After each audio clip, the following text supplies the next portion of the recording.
From ancient civilizations to the lost city of Z, we've got you covered at Brothers of the Serpent podcast.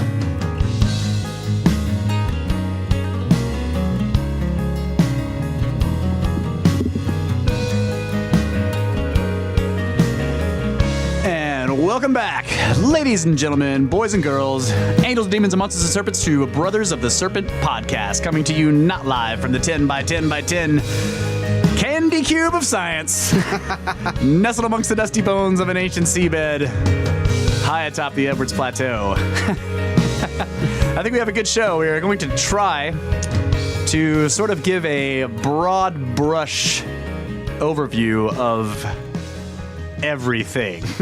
Oh, God. So yeah, that's in the plan. Basically, we had some requests to sort of to sort of help lead people to the rabbit hole and maybe down the first few turns so that from then on, they're too lost to get back out, I think is the idea. So we're going to try to do that. It's kind of hard to do with this topic.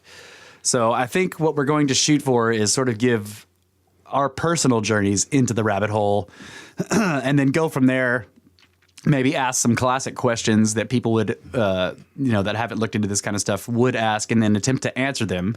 We've had plenty of conversations with people about this kind of thing, so we probably should be able to do that. But first, before we get into all that, I should introduce our good friend and longhead from deep beneath his space station, far out in outer space, somehow on the opposite side of the planet, the antipode of the tangent cube in his 3x3x3 cylinder of space, Mr. Brett England, the Watcher. How you doing, buddy? What's going on? How's it going, fellas? Now, I'm really excited to see how this goes because the question itself is like, so what out there is like mysterious? All of it. Yeah. What's wrong with the standard model? All of it. Yeah. Yep. It's gonna be a challenge, but challenge accepted. Yep. Right? Okay, as always, we have space weather news. Chance of storms. NOAA forecasters say there is a 60% chance of G1 class geomagnetic storms on January 24th when a stream of solar wind is expected to hit the Earth's magnetic field. The gaseous material is flowing approximately 600 kilometers per second from a hole in the sun's atmosphere. Arctic auroras are likely this Thursday. Also, a meteoroid hits the moon during lunar eclipse. On January 21st at 4:41:43 UT, a meteoroid slammed into the moon. We know because many amateur astronomers witnessed or photographed the explosion. A guy whose name I can't pronounce was one of them. He captured the fireball from Boa Vista, one of the islands of Cape Verde.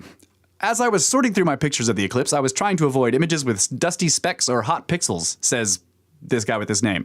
Upon closer inspection, I realized that it was no hot pixel. It was a flash of light on the moon, and other astronomers had photographed it as well. So, at least a dozen reliable still images and videos of the impact have surfaced so far. Analyzing a sharp image taken by Christian Froschlin of the Netherlands, geologist and amateur astronomer, Justin Cowart has estimated the selenographic coordinates of the impact site, and the coordinates are given here. This puts it just to the west of the lunar crater Lagrange H. NASA's Lunar Reconnaissance Orbiter may be able to use such coordinates to target its cameras and photograph this brand new crater. Meteoroids hit the moon all the time. Literally, NASA has been observing the impact flashes since 2005. Recently, other groups in Europe have joined the hunt. Flashes are typically observed once every 2 or 3 hours of observing time.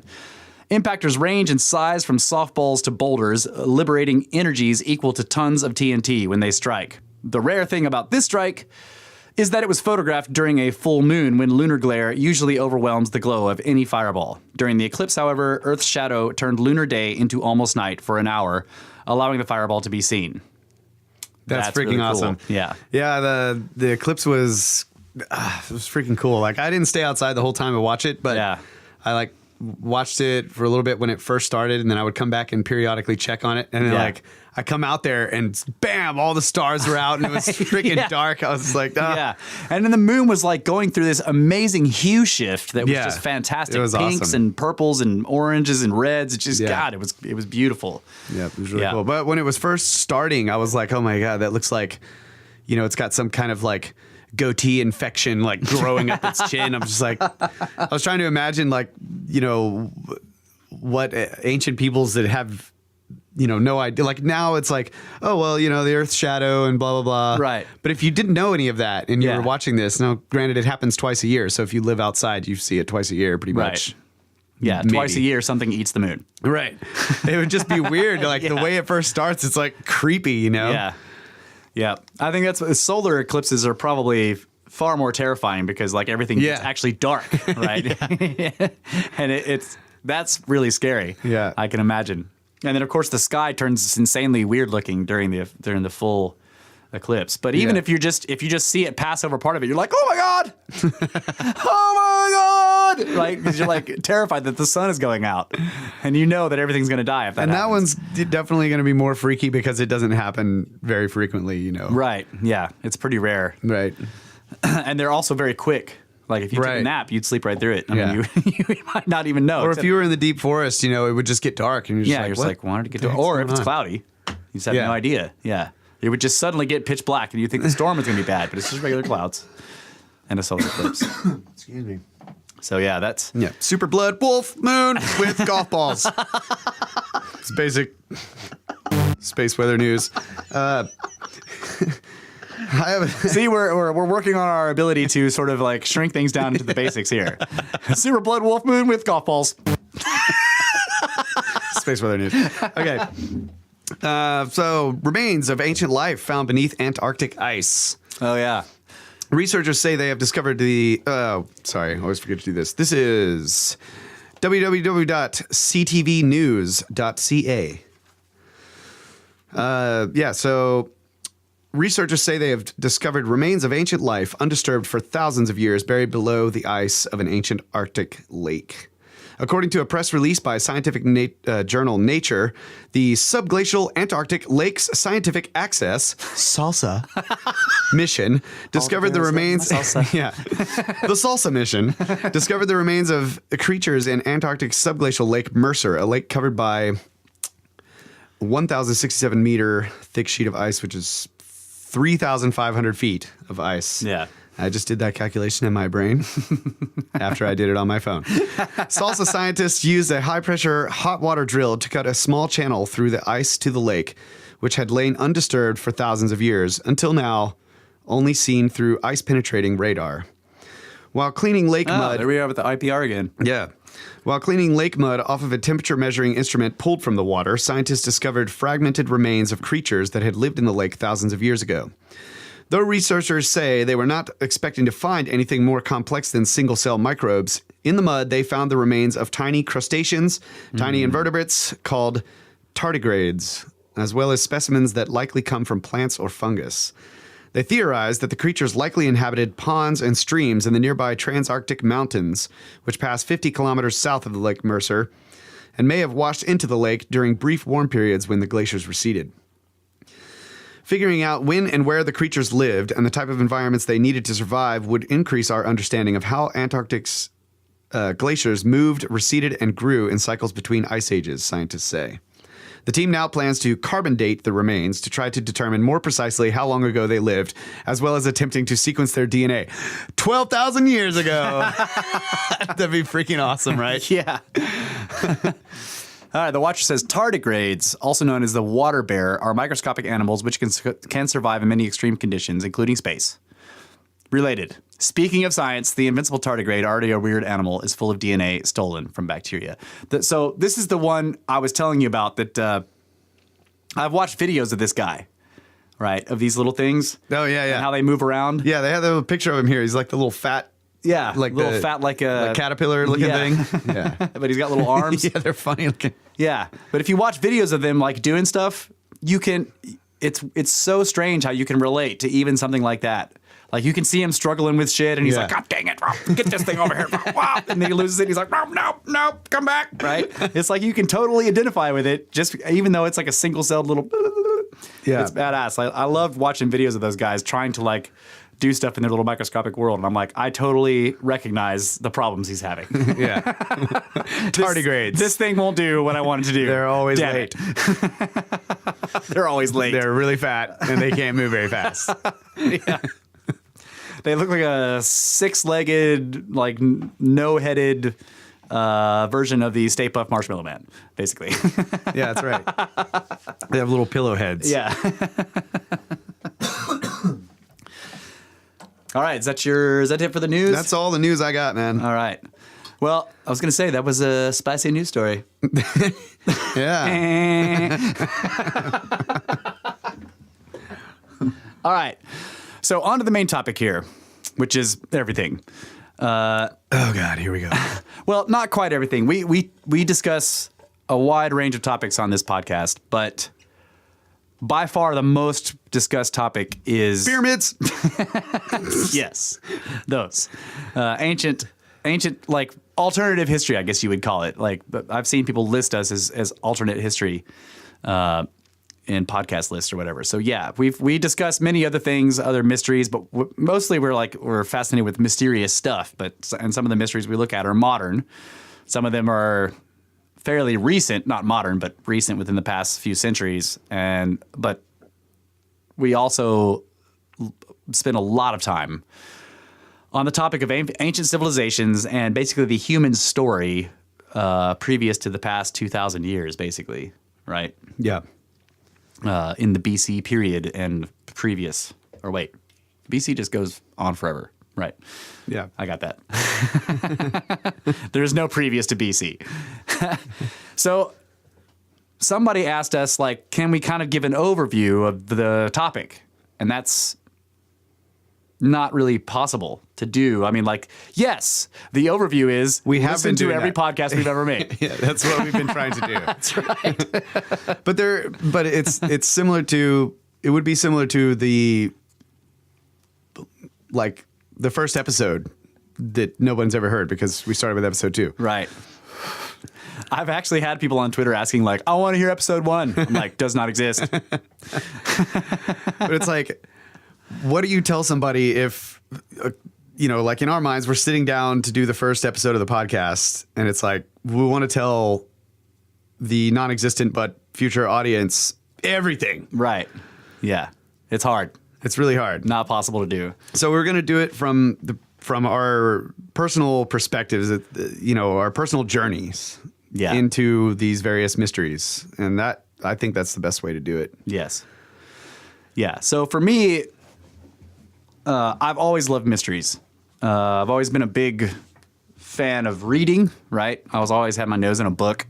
Fiction. I love to read fiction. I have an enormous library of fiction, science, and horror, anything that had mysterious stuff in it that the characters were dealing with. Like, I loved it, right?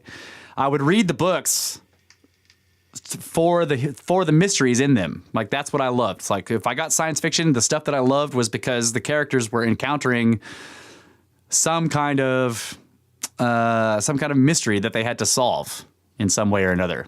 So once I found out that there were actual real mysteries all over the world, I was just like, oh my crap, holy crap, like, give me more. And I spent thousands of hours researching all these mysteries. And so once you start to look into the details of all these archaeological sites or these ancient mythologies and then the connections between them, and then so you get two things when you look at this. You get one part obviously is the standard model story, what we call the standard model story, which is the accepted archaeological explanation for various cultures, sites, so on and so forth.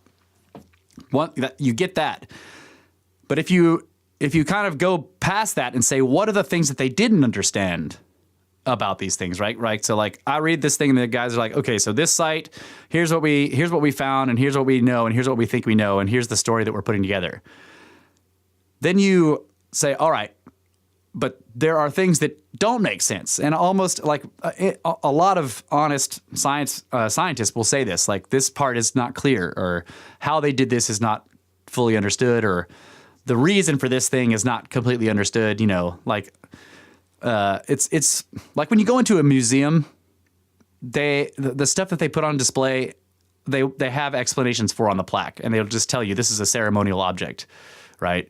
Or this is some kind of tool, or this is that, or this is. But so basically, it's rare for museums to put objects on display that they have no explanation for, because what are they going to write on their plaque? You know, so they will call them ceremonial, and then people will just accept that explanation.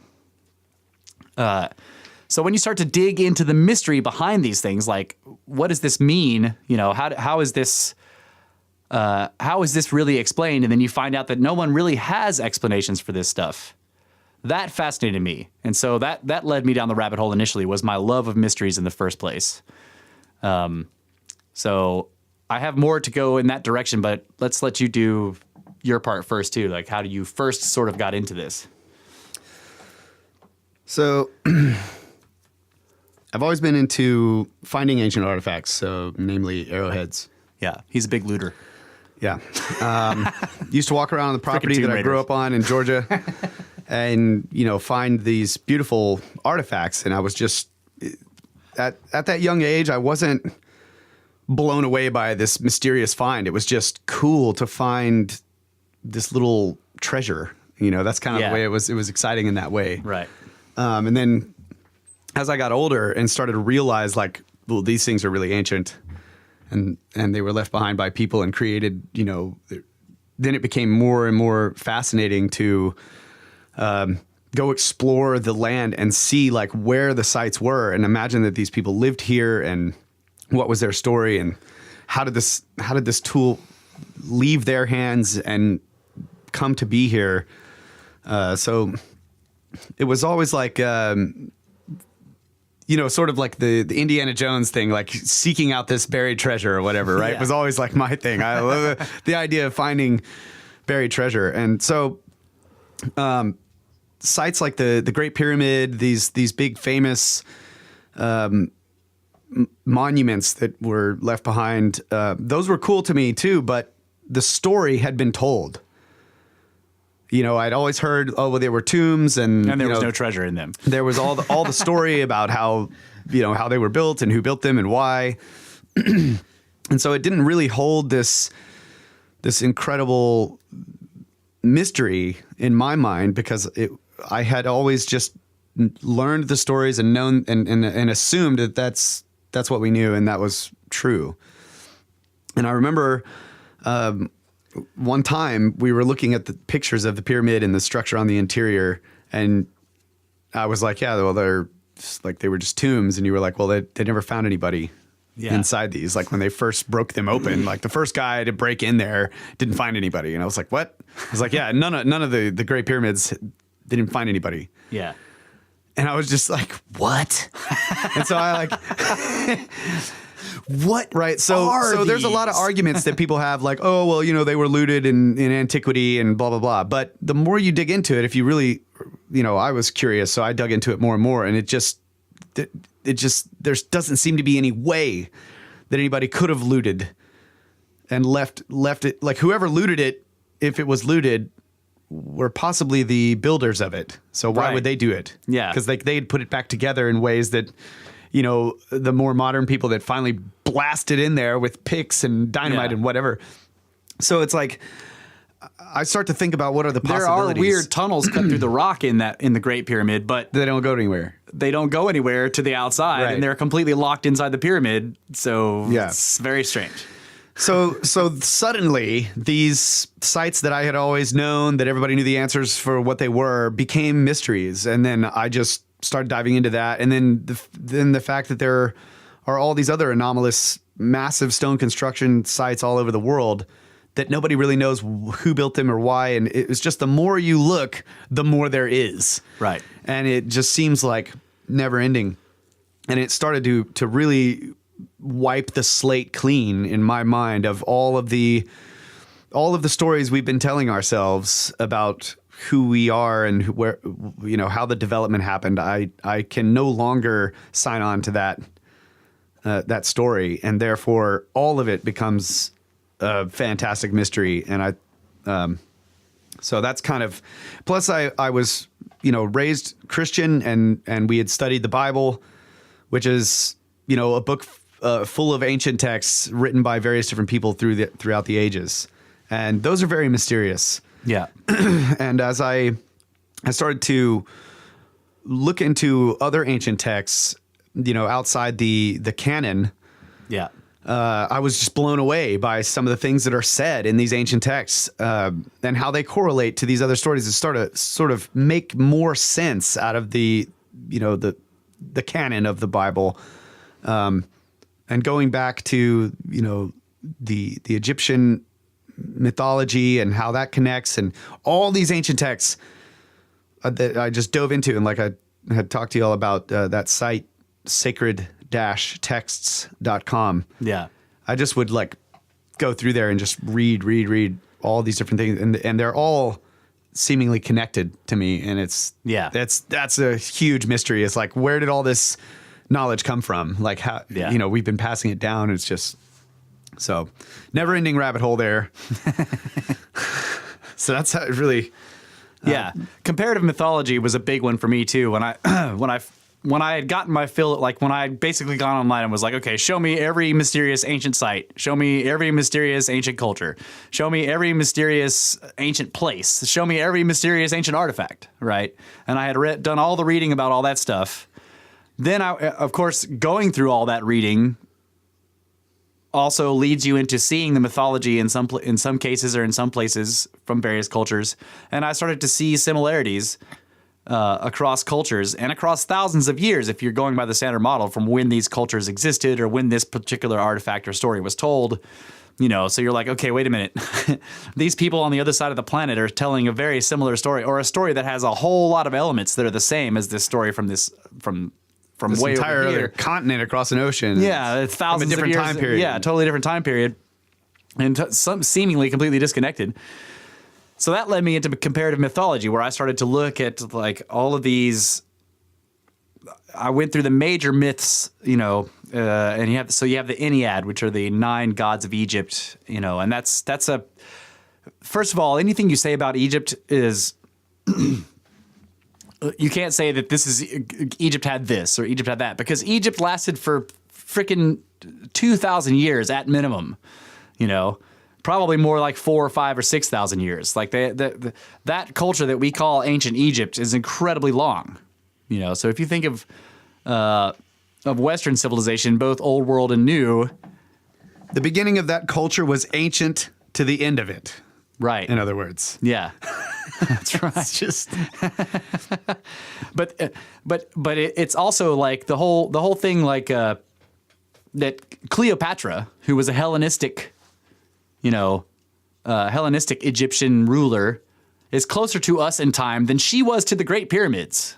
Yeah, and according to the standard dating of right. If you take just the standard dating of the pyramids, that they were basically 4,000 BC or so, the Great Pyramids on the plateau. She is closer to us than she is to the building of the pyramids. That is a huge span of time, right? And she was a ruler at basically the end of what we think of as being Egypt, the dynasty period.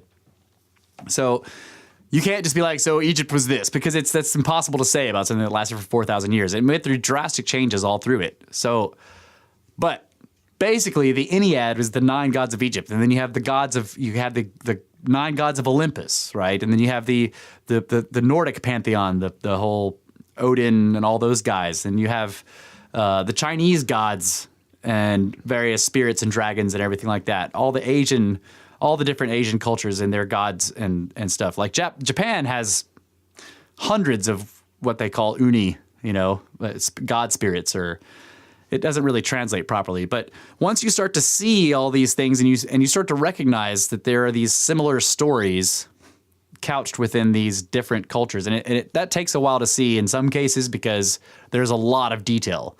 Like in India, India is also a very, very ancient culture. And it has thousands of deities. there are like very few big main ones, like the top ones, like Indra, Rama, those guys or whatever. But there's just thousands of characters. But you start to recognize similarities, like the Sumerian deities, the Egyptian deities, the ancient Greek deities, the Roman ones. Like everyone knows that the Greek and Roman gods are basically the same. Jupiter is Zeus, and right, you go back and forth with those. So it's that same thing, even though those cultures directly overlapped both physically and in time. When you recognize that the same thing seems to be happening mythologically with all these stories across the world, you're like, wait a minute. Okay, I understand how mythologically Rome and Greece overlap because Rome just conquered Greece and then they sort of like appropriated everything, right? Mm-hmm. But how does that overlap with Chinese stuff? Yeah. Or overlap with like the Sumerian stuff, you know? Well, they're like, well, the story is that the Sumerian stuff went to the Egyptians, and then the Greeks took over Egypt, and then the Romans took over Greek, the Greeks, and right? So you can stack all those Mediterranean stuff on top of each other, but it starts to get harder to explain when you start to see these things around the world. And yes, like the Watcher's pointing out, the stuff in South America, Central America, and Mexico, and possibly North America as well. Yeah, the Olmecs, the Incans, the Mayans. Yeah. So the next thing you have to look at is pyramids. Okay. We talk about this all the time on the podcast. We have all these jokes about, giant triangles around the world. Why was everybody building pyramids? Because they were the easiest structures to build. Right. I mean, when you want to just stack rocks up on top of each other and they're going to last forever. Right. But everybody around the world for a certain period of time, it doesn't matter what time, but at some point in time, all over the world, pyramids were built, right? Yeah. Now, the standard model spreads them out and like divides them by New World and Old, and then says that, and then tries to put them in some sort of chronological order, like the small, crappy ones to the big, great ones. But even their own story doesn't tell that story. The Great Pyramid, or basically the pyramids on the Giza Plateau, which include the Great Pyramid, the two other ones that are there, are some of the oldest in Egypt. You can't say that those were, even though they are the pinnacle in terms of like awesomeness, they are also some of the first built. Yeah. So that right there, if you're inclined to study mysteries, that right there should give you a clue as to the idea here that we're looking at, that like something other than the story that has been built that we've been told is going on. Like the best pyramids are also the oldest. Yeah. They happen almost at the very beginning of Egypt's history that lasts for 4,000 years or whatever. It was, according to the standard model, built in the 4th dynasty of the Old Kingdom, which puts them at the very beginning. The Old Kingdom is the beginning of ancient Egypt, and the 4th dynasty was like a few hundred years into its, So anything before that they call pre-dynastic. And according to the standard model, pre-dynastic Egypt was basically, sort of advanced butt flap guys, right? Yeah. And then all of a sudden, bam, they're building giant triangles all over the place and huge temples and they have a complete pharaonic culture, and the hieroglyphs just show up out of nowhere that completely fully realized with, and they're cutting gigantic stones and dragging them halfway across the world, and you're just like, all right. What's really going on here? Yeah. And that in the end is the question that we ask all the time on this podcast. What is really going on? That's really the question. And what's interesting is if you start to dig into the archaeological papers, rather than reading popular news stories, okay, popular news stories are trying to tell you like something awesome was just discovered or whatever, and then they're going to give you a quick, brief standard model explanation. Right. Okay. They're not going to, just the way popular news stories go for some reason, they don't ever, unless they're telling you like scientists were baffled by this thing, but they're about to understand it. That's usually how they explain it, right? Or scientists were baffled by this and it was completely unexpected, but they're able to explain it completely right now.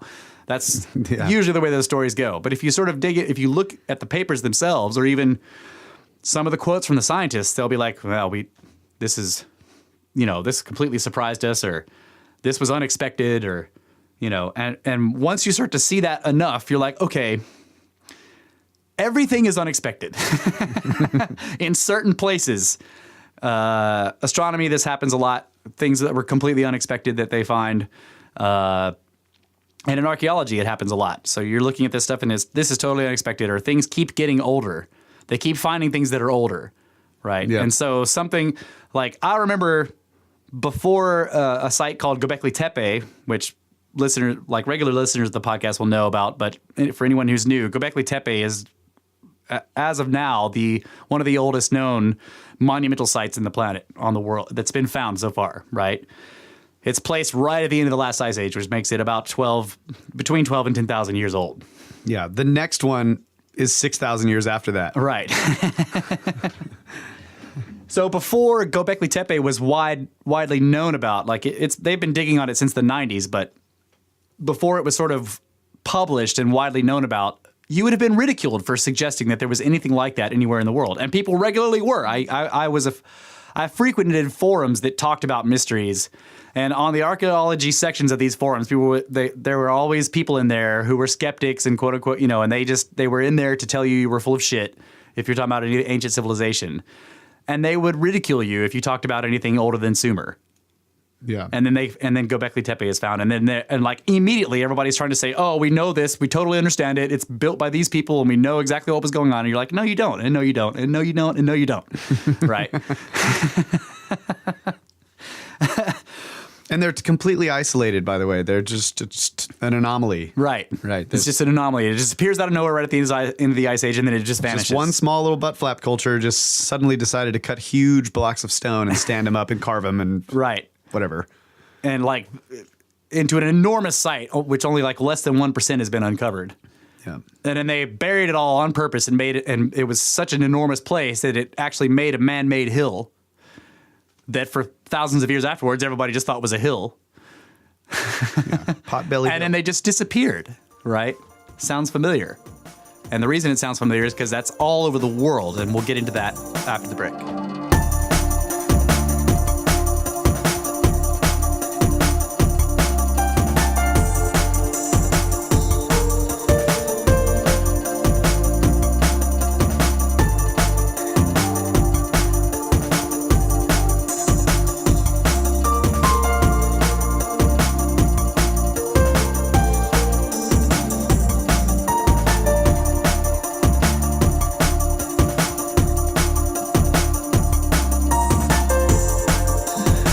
A relentless and unstoppable pursuit of ancient mysteries.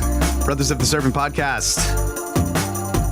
So, this is what it's all about.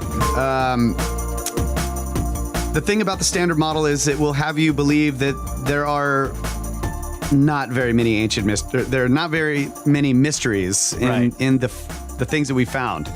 And it's, to their credit, they're trying to put a story together that's incredibly complex. And I'm talking about archaeology here. So it's nice to have a story, but what I wish was more the case is that they would say, here's a possible story, and make that more understood by the public, that this is just a possible story. Yeah. Right. We don't have all the answers, but that's just not the way it's delivered. And that may have a lot to do with, journalism on the subjects. Yeah. But there are a lot of interests involved in telling the story. And that's another, when you realize that, and you can find that information just by, there's a lot of authors out there that talk about the controversial aspects of the stories that are being told about the ancient sites that have been found. And there's just a lot of, it's like people get trashed if they go against the standard model. Yeah. So there's a lot of pushback against changing the story. And I mean, not just trash. You can lose your ability to get grants. You can be ostracized by your peers. Yeah. They'll think you're kooky if you're looking at alternative ideas that sort of upend the archaeological story that's been told. Right. So it is very, very, very difficult to buck the system. And this is, as in many other systems. It's just hard to go up against it, you know. Like one good example that I can just throw out there real quick is that sort of encompasses a lot of this of what we're talking about. For a long time, mythological stories, what we call mythological stories now, were considered to be true by everyone. Yep. Okay. It isn't until the advent of the sort of modern technological university-based, you know, sort of like Learning centers. yeah, well, quote unquote scientific technological civilization where people started to sort of just kind of trash all those things and sort of just discount them as myths, you know, stories that are totally untrue that were made up by primitives. Okay. And I'm not just talking about like, you know, primitive tribes in various places that don't have electricity. I'm talking about like even cultures that were considered to be extremely advanced, like the Greeks. All of their stuff was totally mythologized by modern civilization and considered to be complete fabrications, right? So the Odyssey and the Iliad that tell the story of the basically, you know, there's a lot of stuff in those stories, but the overall idea is the war with Troy.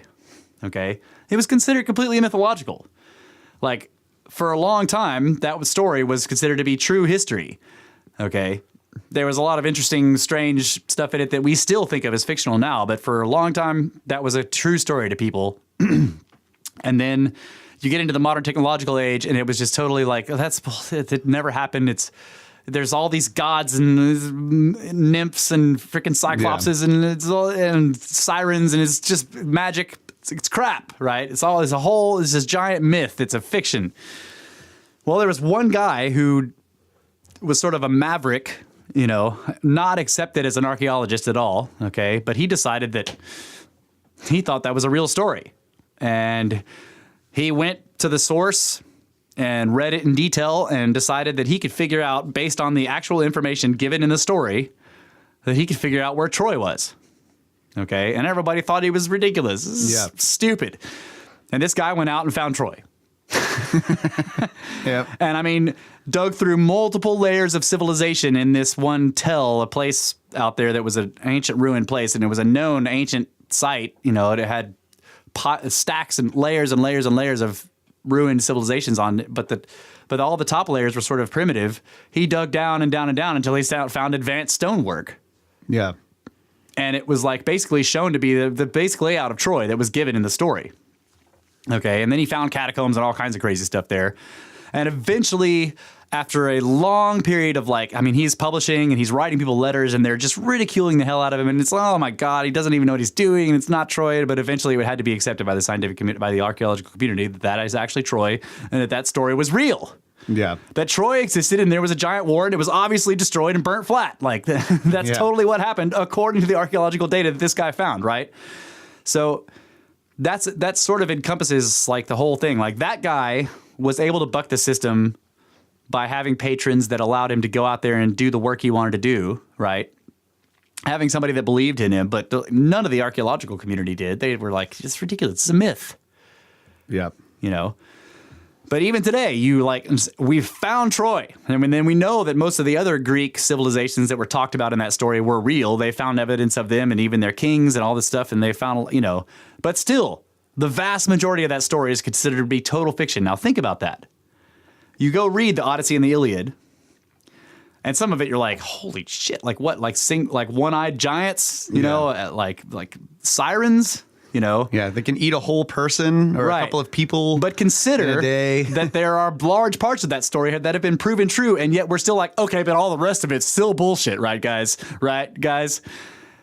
So that's the kind of thing that I'm talking about. Once you start to understand that there's this big resistance to the discovery of that kind of stuff, because like you can't even try to go find it and be legit, you know? While you're trying to find it, you're totally laughed at. And then when you actually find it, you're ridiculed, right? And you have to keep pushing it out and pushing out the information until eventually they will grudgingly sort of start to accept it. And then eventually everybody will pretend that they knew it all along, right? That's the way that it goes. So back to what we were talking about before the break about this phenomenon happening all over the world of ancient civilizations just appearing seemingly out of nowhere, fully formed, and then degrading from there. Okay? Not every ancient civilization did this, but a lot of them did, or seem to have done. In other words, and Egypt is one of the biggest ones. A lot of the ones that are in South America seem to have done this too. That there was this, like, in other words, when you look at the details of the archaeological sites, and I'm not going to name any, just all over the world this happens. When you look at the details of the archaeological sites, you find out that the most recent stuff there is the most primitive stuff in terms of stonework, difficulty of construction, mysterious ways that they did it that we can't figure out.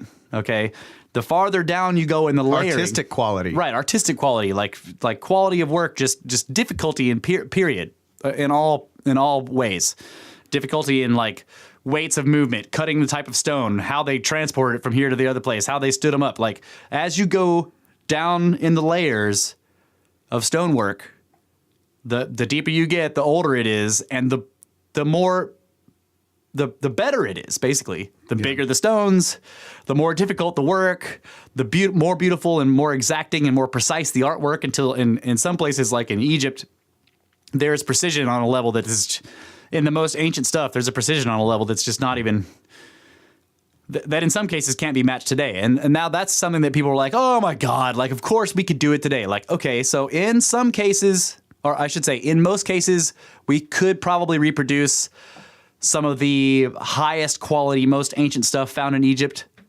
But in some cases, we totally could not. At least not without inventing entire new disciplines and, or building the site in such a way that it is impossible for it to look like it does, like they did it, in other words. Like, for example, Baalbek in Lebanon. We could not do what they were obviously doing there with the bottommost layer of stones without completely having a different looking site. In other words, by making a gigantic flat road going from the quarry to the site. We could not do it without that. Yeah. There is no way we could move the gigantic stones they were using from the quarry to the site without building an enormously flat road that does not exist. Right? Because when you build a road, you cut everything down, all the mountains and everything. You cut everything flat, right? If there's mountains in your way, you got to cut them flat.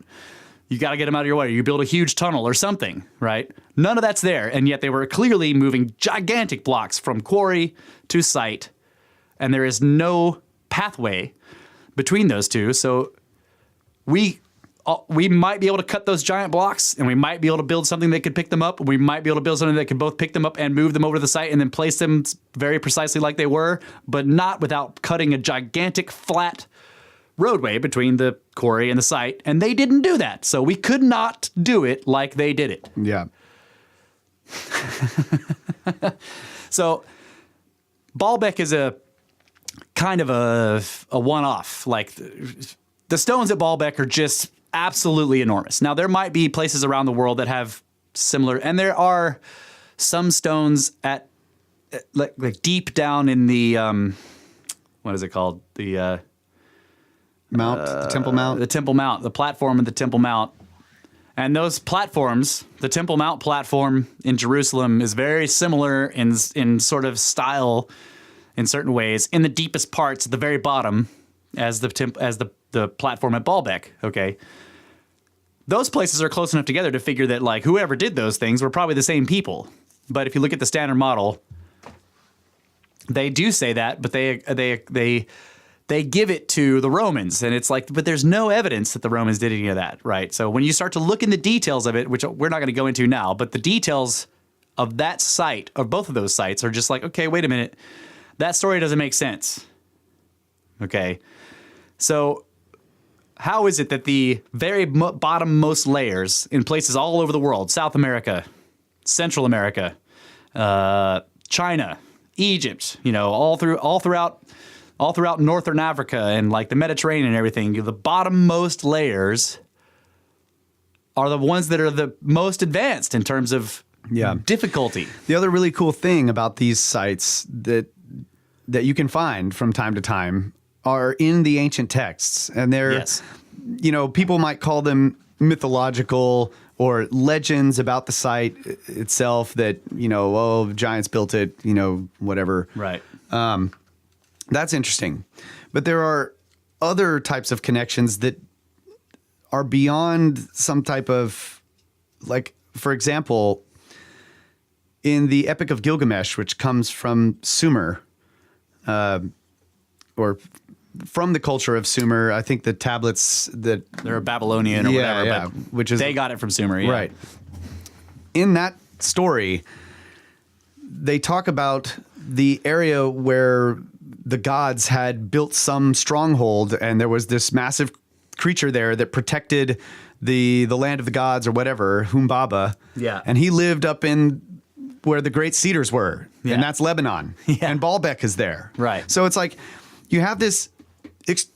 By the way, the standard model attributes Baalbek to the Romans. Yeah.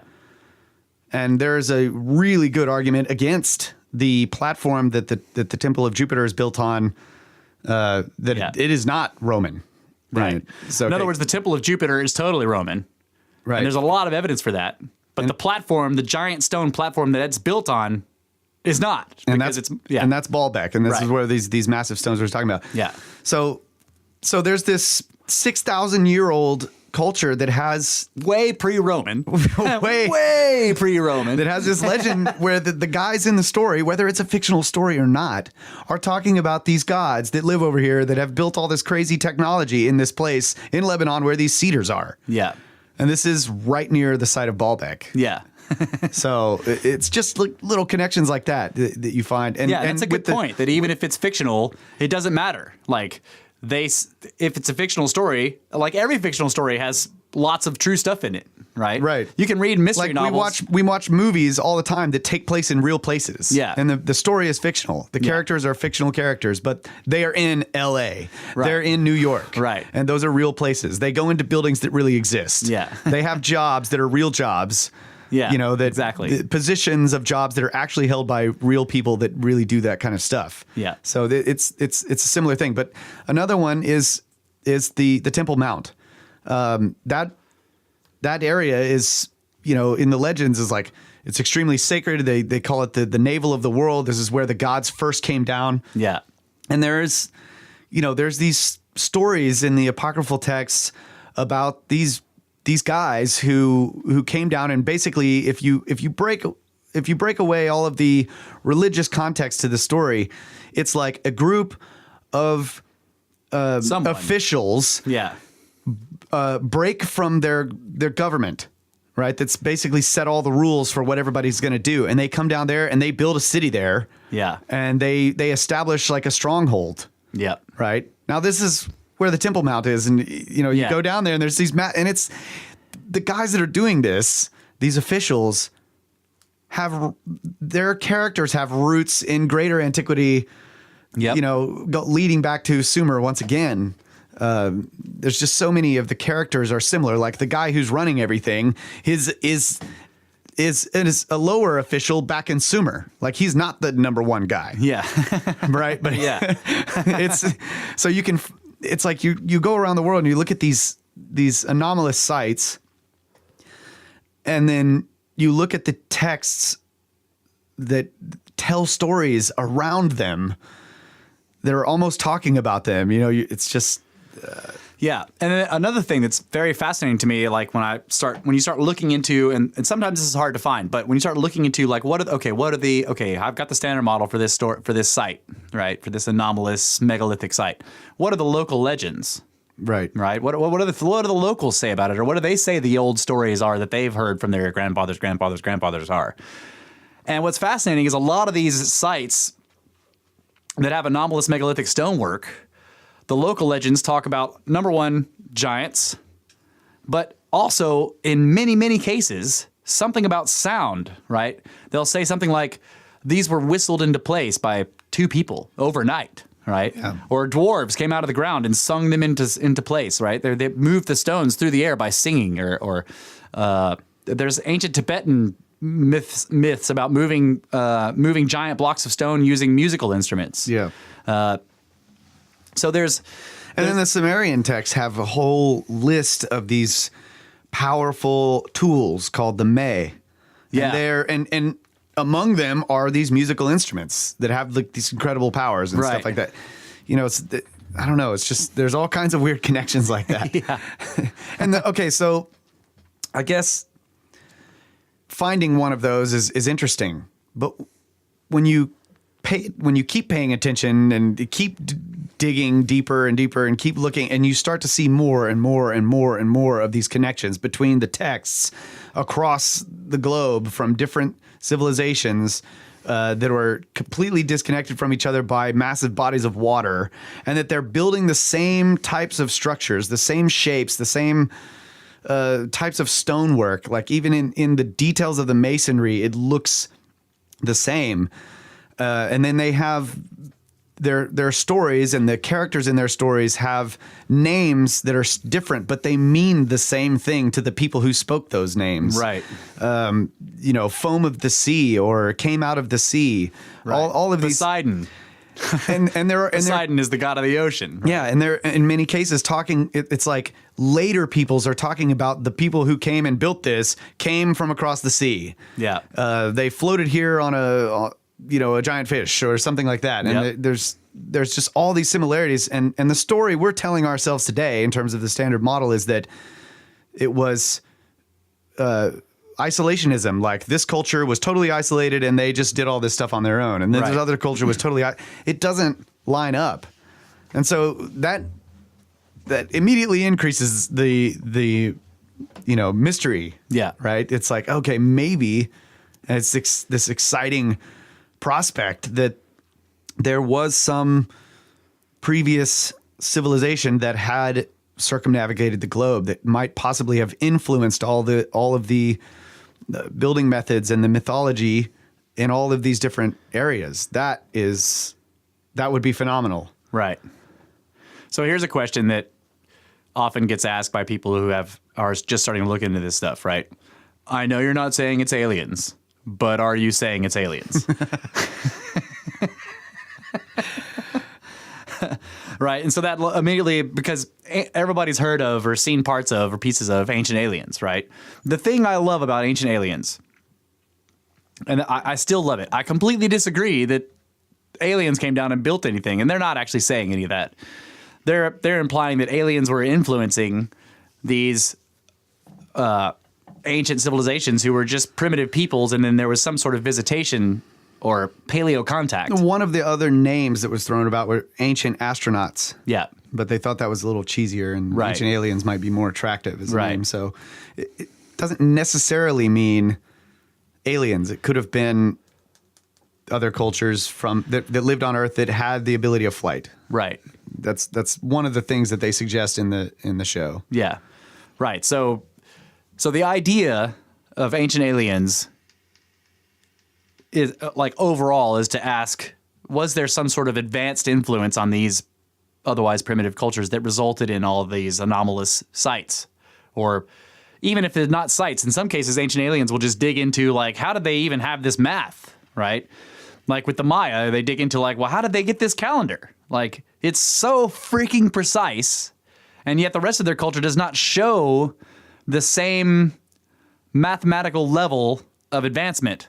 And the Mayans didn't seem to be circumnavigating the globe, but their calendar is so freaking precise that the only way you could really get that precise is if you were mathematically advanced and you were a globe navigator and were doing cartography and advanced in astronomy. So spherical trigonometry. Right. So eventually it was figured out. It was eventually figured out that the Mayans inherited their calendar technology and some of their astronomical understanding and knowledge from a much more ancient civilization that is very mysterious, that is very little is known about, called the Olmecs, that lived all throughout South America, all the way up into Central America and the lower parts of Mexico. Okay, that's known as the Olmec culture. And they're much, much older and far more ancient and far more mysterious than the Mayans. And it's clear because people have found quote unquote Olmec sites, which they're known as Olmec because they're not anything else. Right. So basically a lot of the stuff in Central South America or whatever where they're looking at it and they're like, okay, this can't be attributed to any of these cultures because it's too old. It's just Olmec, right? This is the Olmec civilization. They found the same calendrical data in the Olmec civilization stuff as what the later Mayans had, right? And some of the other civilizations around there too. The Toltecs, so on and so forth. But so you see that this, like, the Mayans are fairly recent. You know, they were still around when Europeans started showing up. Okay, they weren't all gone yet. Yeah. But so what it starts to look like is that what we think of as the Mayan civilization is actually, like, parts of it are very advanced, and that's because it was a legacy of a previous civilization that itself may have been holding a legacy of an even earlier and far more advanced civilization that we still don't know anything about because their story is so scattered. And that leads us to, so you get all the way back to, like, you have the Sumerians, which are the accepted, right, the oldest civilization in the world or whatever, the oldest city building, urban civilization. Right. So they found some Central and South American places. I can't remember where they were specifically. Doesn't matter. The point is that there are pyramids down there basically that are just about as old as the Sumerian, 5,000 BC, right? Sumerians are supposed to be 6,000 BC or so, 6 to 4,000 BC. There are places down in South, and there are sites in the Americas that have been found that are that old now. Okay. But then when you start talking about before that, well, there's one pyramid down there somewhere that's got a lava flow on top of it. Part of it's covered partially in lava, which has been geologically dated to like 8,000 BC. So nobody ever talks about it, right? That's impossible. But the point is that there's this long gap, and then you have Gobekli Tepe. And now some other sites may be emerging. Gobekli Tepe, by the way, is in Turkey, or it's right on the border of Turkey and something. I can't remember what the place is. But there is also a place in Indonesia called Gunung Padang that has been dated, the lower levels of it, like what basically they drilled down, they did a core, and they took dates, and like the whole the whole hill, sort of like Gobekli Tepe, is constructed. It's artificially built, and the lowest levels they were giving them extremely ancient dates, like 25 to 30,000 years old.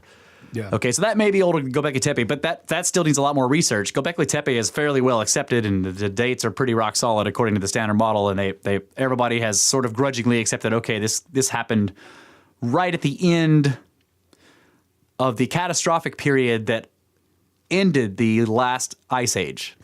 Okay, so the last ice age was highly destructive at the end of it, and there were two destructive periods with a long destructive like period in between. Like there were two enormous destructive things that happened. One that like seemed to end the ice age, and then everything refroze real quickly, and then there was 1,000 years of like all kinds of volcanoes and earthquakes, and everything was horrible, and then there was another incredibly destructive event that ended the ice age for good. About 1,000 years later, you have Gobekli Tepe, or the end of it at least, right? Yeah. So the thing about these global cataclysmic events is that they're ELEs in other words, they're extinction level events. They wipe out all kinds of life all over the planet. The other thing is that they're so destructive, geologically speaking, that any advanced civilization that existed previous to that would have been almost completely erased. Like giant cataclysmic events totally erase entire giant areas of the globe and rewrite waterways, totally change climates, the ocean. Like there's even some talk about the anomalous period at the end of the young ice age, like shut off all of the ocean cycles for that 1,000 years, and then they suddenly restarted at the end of it, right? So you have these, and then you've got huge tidal waves rolling across the planet. Earthquakes that are of a magnitude beyond anything we've ever experienced or can even imagine. There are frozen waves of Earth in some places on the Earth from earthquakes that were so enormous that the ground liquefied and waves were rolling across the hard ground, what is now hard ground. And there's places where you can see pictures of it is frozen. Like there's a big swell that was obviously rolling across this flat plain, and it just froze there, right? Because it's a geologically speaking, if you have enough shaking going on and it lasts for long enough, it'll liquefy the surface. And then it can move like liquid. And so there were waves that were rolling across the surface, and then it eventually hardened and just got stuck there. So like earthquakes you can't even imagine, gigantic tidal waves that are thousands of feet high. Sea levels drastically rising or falling. Yeah. So like at the end of the last ice age, the sea level rose 400 feet. Well, the humanity has always been coastal. Like the vast majority of us live on the coasts, right? Yep. So near water. Yes. Always. Right. And also living on the coast is great. The beaches are awesome. Yep. And so you find these anomalous megalithic stone structures way up in the high altitudes. Right. High elevations, I should say. That was like, where were they getting water? I mean, yeah. Like, how can you live here? You can't. Right. You can't even grow anything here. Right. But there's signs of agriculture. Yes. Etc. So. Yeah. So the other thing that's interesting, all throughout South America. Okay. So wait. Before I get to that, let's talk about the triple A's. Right. The 3 A's of ancient civilizations: astronomy, architecture, and agriculture. Okay, these are the 3 main remnants components. Now there are a bunch of other ones. There's metallurgy, and there's I saw that there was like a list of 9, but the 3 writing. Writing. But the 3 main ones that we have lots of evidence for all over the planet is the mostly what we have is architecture. Tons and tons of architecture all over the world. But in the architecture, we see astronomy. Yeah. Now, this has only been fairly recently accepted, and that's and I'm talking about within the last 10 years that it's been more and more widely accepted that, okay, these sites are almost all the time astronomically aligned in some way or another, okay? Yeah. Like, that was just not accepted until very recently, in the past 2 decades.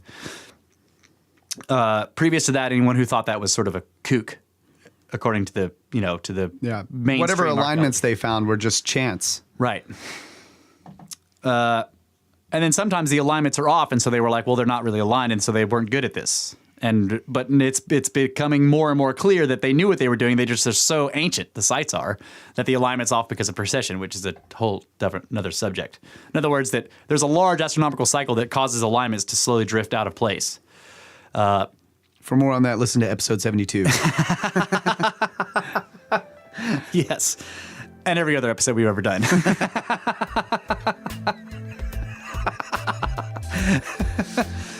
So the third one, though, and this is the one I want to talk about, is agriculture. And we will get to that after the break.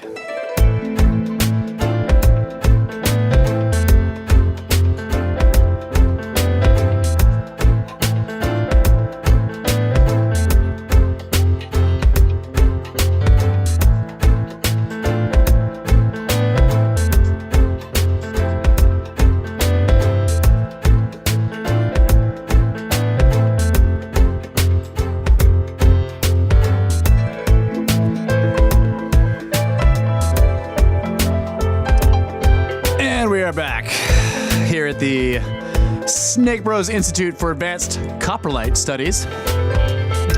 Some people are saying we're saying that wrong, so I'll say it like they want. Coprolites.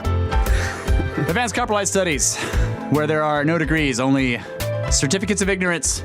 Because we don't know shit about what the hell is going on. Actually, we don't know ancient shit. I've actually had some people ask, can I get one of those certificates of ignorance? So maybe we need to make some so we can send them to people. Yeah, you get a certificate of ignorance from the Snake Bros Institute. All right, agriculture, ancient agriculture. So what's so interesting about ancient farmers? You want to have a go at this? Well, first you gotta build a straw hat, and that's incredibly complex. And then you gotta have boots. And those are even harder to build. Oh man, yeah. I think boot technology didn't. You got to be up to par on your boot technology. Yeah. Snake boots. Yeah, you gotta have snake boots. No, it's the idea is that you take some natural growing grass, a type of grass, or it's got some tiny little seeds on it. Yeah, and then you sort of genetically modify them by cross breeding them in some way or whatever they call it, until the little seeds on it are right. You getting cull bigger. them somehow. You cull them and somehow until they're getting bigger and bigger and more seeds, and you get rid of the one. You stop planting the seeds of the ones that didn't have as many seeds. Yeah, and you get more and more seeds, and you keep doing that. For how long? I don't know how long it takes. I don't think anybody really knows how long it takes to turn a small weed into a corn stalk. Right. Or a small... Turn some kind of like native grass weed into wheat. That's just loaded with the seeds on, it's cultivated. So basically the idea is like the standard model says that they culled it over long periods of time. But long periods of time, we're talking about generations. And I don't mean generations of crops. I mean, people. Right. And that's part of the reason why the story is weird is because when you really think about that, number one, planting a field of crops is not easy. No, it's not. And then maintaining them is not easy. It's a lot of work. So there needs to be some sort of payback. Well, if you just like plant a field of like native grasses, you can't eat them. Or they're so low in any proteins and. All right, and then you have to. I mean, how are you going to harvest it? Like, the way we harvest the wheat now, you got these big, beautiful, and you can go out there and sort of cut them off, and you've got enough grains mixed in with all the. But if you're doing it with like just grass, it's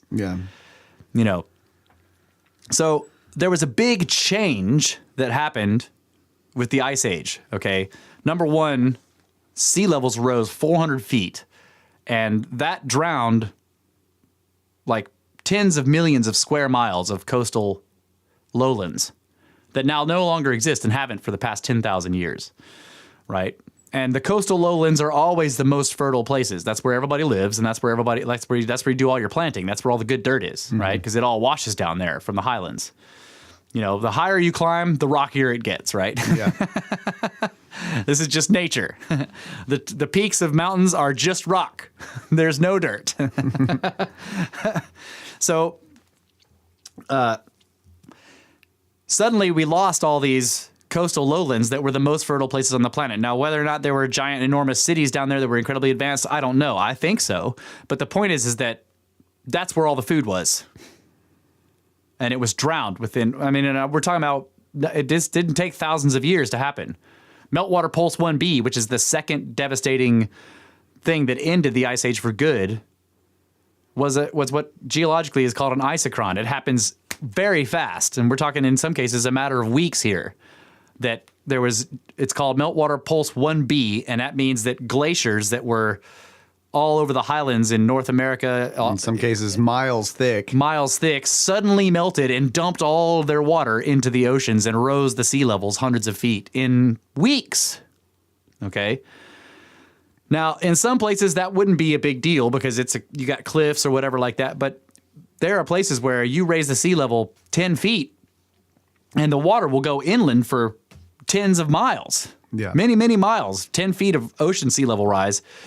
Just watch any storm surge during a hurricane, or even like some of the tsunamis that have happened. Like a 30-foot tsunami is an enormous problem and a gigantic natural disaster. Imagine hundreds of feet. And that's not including if there were tidal waves from whatever caused the cataclysm, from giant earthquakes and so on and so forth.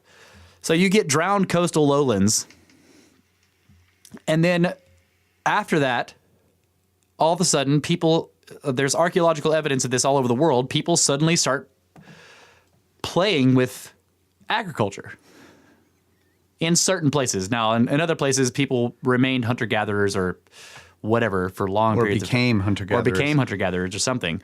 But the point is that around the site of Gobekli Tepe, for example, it's well accepted now that in that same area, native grasses there were suddenly turned into agricultural plants. Now that's a big deal. Like, again, the standard model idea is that people took these grasses and sort of went out and picked the good ones and took the seeds out of those good ones and then planted them somewhere.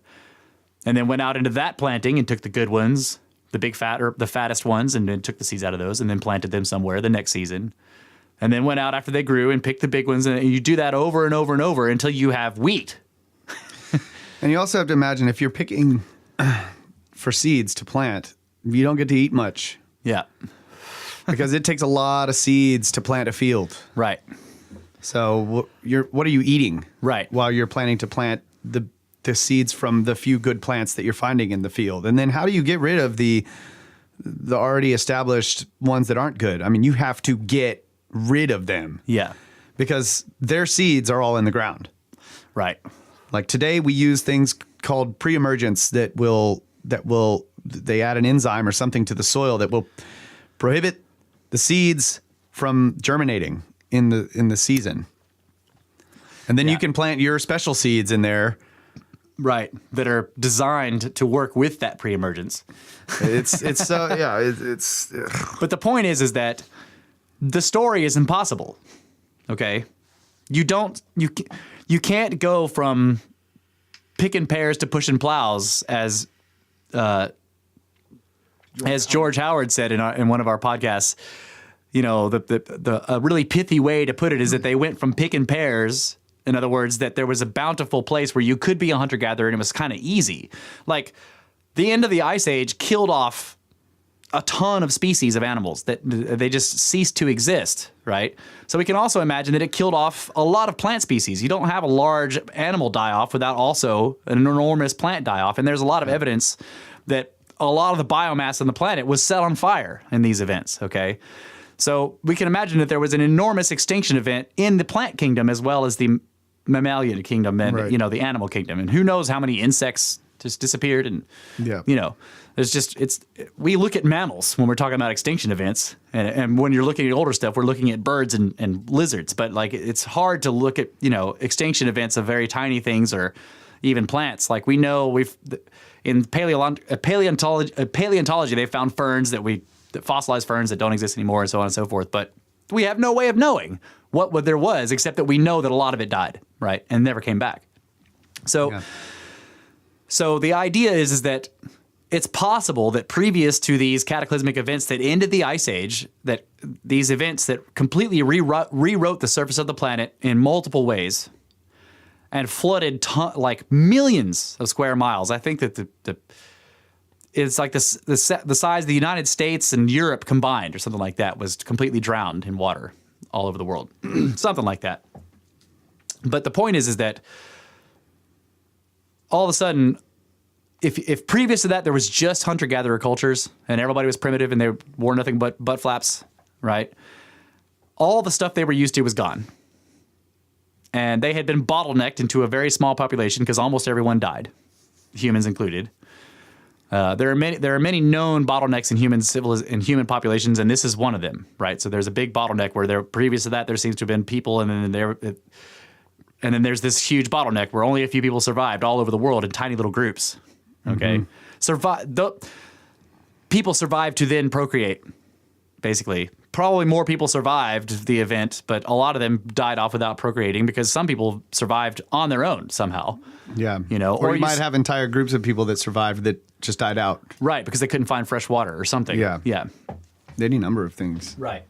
So there's a huge bottleneck in the human population, plus animal populations all over the world that eventually ended up surviving anyway, but then there were enormous amounts of animals and plants that just ceased to exist completely. Okay. So if you think of the idea that before that was this idea of a paradise, of an Eden, of a golden age where it was kind of easy to live, right? This exists in mythological tales. The idea of Eden is a sort of a widespread thing in mythology all around the world, that there was an ancient golden age. Most of those also talk about the age of the gods and that people were, in one way you can look at it as like they were spiritually advanced. In other ways it seems to be like they're talking about technology, and it's not clear which one it is. But the point is that life was easy and then it sucked, right? Yeah. But it's at this period right after these destructions that suddenly people suddenly become farmers. And that the story that's told that they were developing this agriculture stuff, like, you can't do that. You just can't. You have to have food now. Which means that you can't say, well, let's take these grasses and then my grandchildren will be able to plant wheat. That doesn't work. You've got to eat now or you won't have any grandchildren.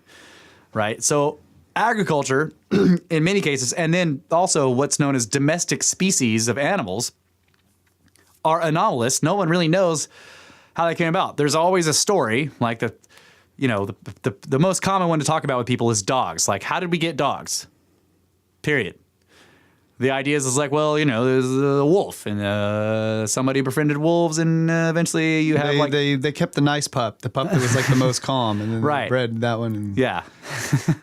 There's that meme that I was looking at where it shows the picture of the timber wolf, and it's like looking over there, and it's like, man, this human, I'm kind of hungry, and there's nothing to eat, but those humans got a fire, it looks warm, and maybe I can get some scraps. What's the worst thing that could happen? And it's like 10,000 years later, and it shows a pug wearing a birthday hat on his head or whatever, right? Yeah. Now, that's the standard model story, is that we took a wolf and we've turned him into hundreds of different dog species that are vastly different from each other. But that doesn't really...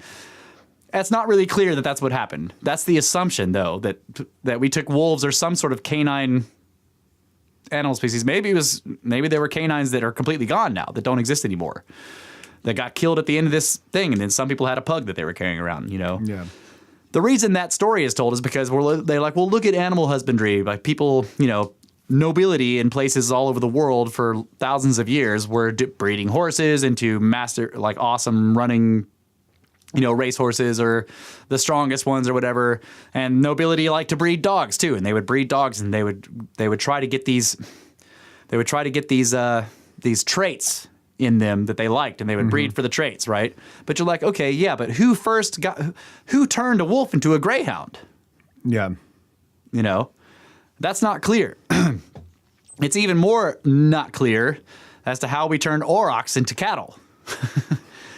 That's the story, though, is that aurochs became modern cattle, and they have traced this genetically. Like, okay, we can trace cattle all the way back to a single herd of 80 aurochs. That's the genetic information, the data that exists, right?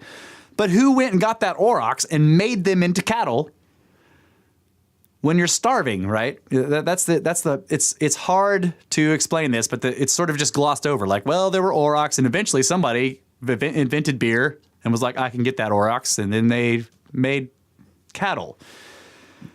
So are you suggesting that it's more likely that all of this happened prior to the destruction at the end of the last ice age? That all of this stuff is a legacy?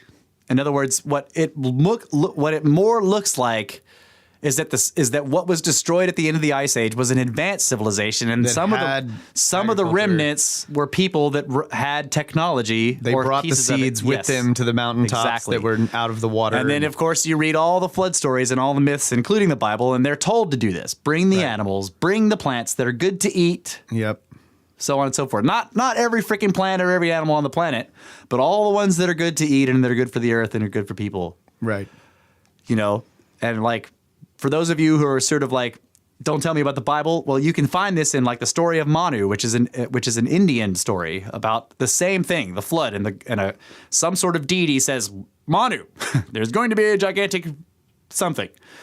You need to get a boat, and you need to put on it like all these animals, and we're going to give you the seeds of these and this and all, carry all the seeds that are good for everything to eat, right? And also, by the way, carry these 7 sages. And the 7 sages represent all the knowledge in the world, Yeah. that will help people. In other cases, people were told to bury knowledge from their advanced civilization to go get it after the flood was over. Right. There's the Zoroastrianism. Right. Zoroastrianism. Right. They were like, dig this massive cave and then put all the seeds and everything down in there and save all the best of everything. Right. And then, in the Varas. The Varas, yes. And they found Varas. There are tons of ancient underground cities all throughout Turkey. Complexes, Yeah, complexes, not cities, but complexes that can hold 50,000 people in some cases. So that's a whole other subject. But the point is that, going back to the agriculture, one of the most fascinating things I found out about agriculture, the terracing. Okay, so there's, in South America, the Inca Valley, which is basically goes from Lake Titicaca in Peru all the way up to Cusco. Okay, so basically it's a long valley in the Andes Mountains. And all along that valley, there are ancient cities that have been lived in for thousands and thousands and thousands of years. And in those cases, just like we were talking about in the first segment, the bottommost layer of masonry is the most complex and least understood. Okay, attributed to the Inca, but by the standard model. But that's not. There's no evidence for that, right? The Inca, their stonework is a known thing, and it doesn't look anything like the stuff at the bottom of at the bottoms of the foundations of these buildings. Anyway, all along this valley, the mountains are terraced. Okay, the terracing is an unbelievably almost complete. You can't even explain the enormity of the project to terrace this entire valley and these mountainsides. And in some cases, the terracing goes all the way up underneath the glacial ice that is on top of the Andes Mountains that exists there now. Okay, glacial ice that has been there for thousands and thousands. Who knows? It's probably been there since the end of the ice age that melted everything. So that means that terracing is older than that glacier. Yeah. And it also it seems like the terraces were built from the top down. In other words, that the people who built the terraces started from the tops of the mountains and worked their way down as the water receded. Yep. And eventually, ice grew on top of the mountain. Because if you have water way up there, you're not going to have ice. But as the water receded and they went down the hills to stay close to the water and they kept building terraces, eventually glacial ice appeared on the tops of the mountains and covered their first terraces, right? There's some of this in the Americas, too. It's not accepted that way, but there are entire hills in the southwest of the Americas and down into Mexico that have terracing that go all the way to the tops of them. And that's the only hill in an entirely enormously flat plain of desert. Right? Yeah, so you can imagine it's just ocean. Right, You're it's on just an island. nothing but ocean, and they live on this tiny little island, and they're building the terraces down as the water goes down. On top of the terraces, yeah. Right. So those terraces are like, there's a lot of crazy, awesome, amazing stuff in Peru that you can look at. Almost nobody talks about the terracing, but those terraces are probably the most amazing architecturally thing built there. Like, every single terrace has to hold hundreds of thousands of tons of weight of material, and has done that for thousands of years against all elements and zero repairs. No one works on them, at least not in modern day. No one uses them, right? I mean, some of them are used, but you can see ancient terraces all over the place, and they're still there, and they're still holding back all that dirt from falling down. Yeah. So they're like little retaining walls, and they have been built to such perfection that they have not failed in thousands of years. Okay, and they were built for agricultural purposes in a place where no one would think to farm, right? You look at it and you're like, okay, everything is straight up and down, right? Everything's a freaking cliff. You have a river valley down at the bottom, and a kilometer up is a city on one side, and a kilometer up on the other side of the valley is the quarry that they built that city out of. And in between are all these terraces where they were farming, right? It's like, it's crazy. Yeah.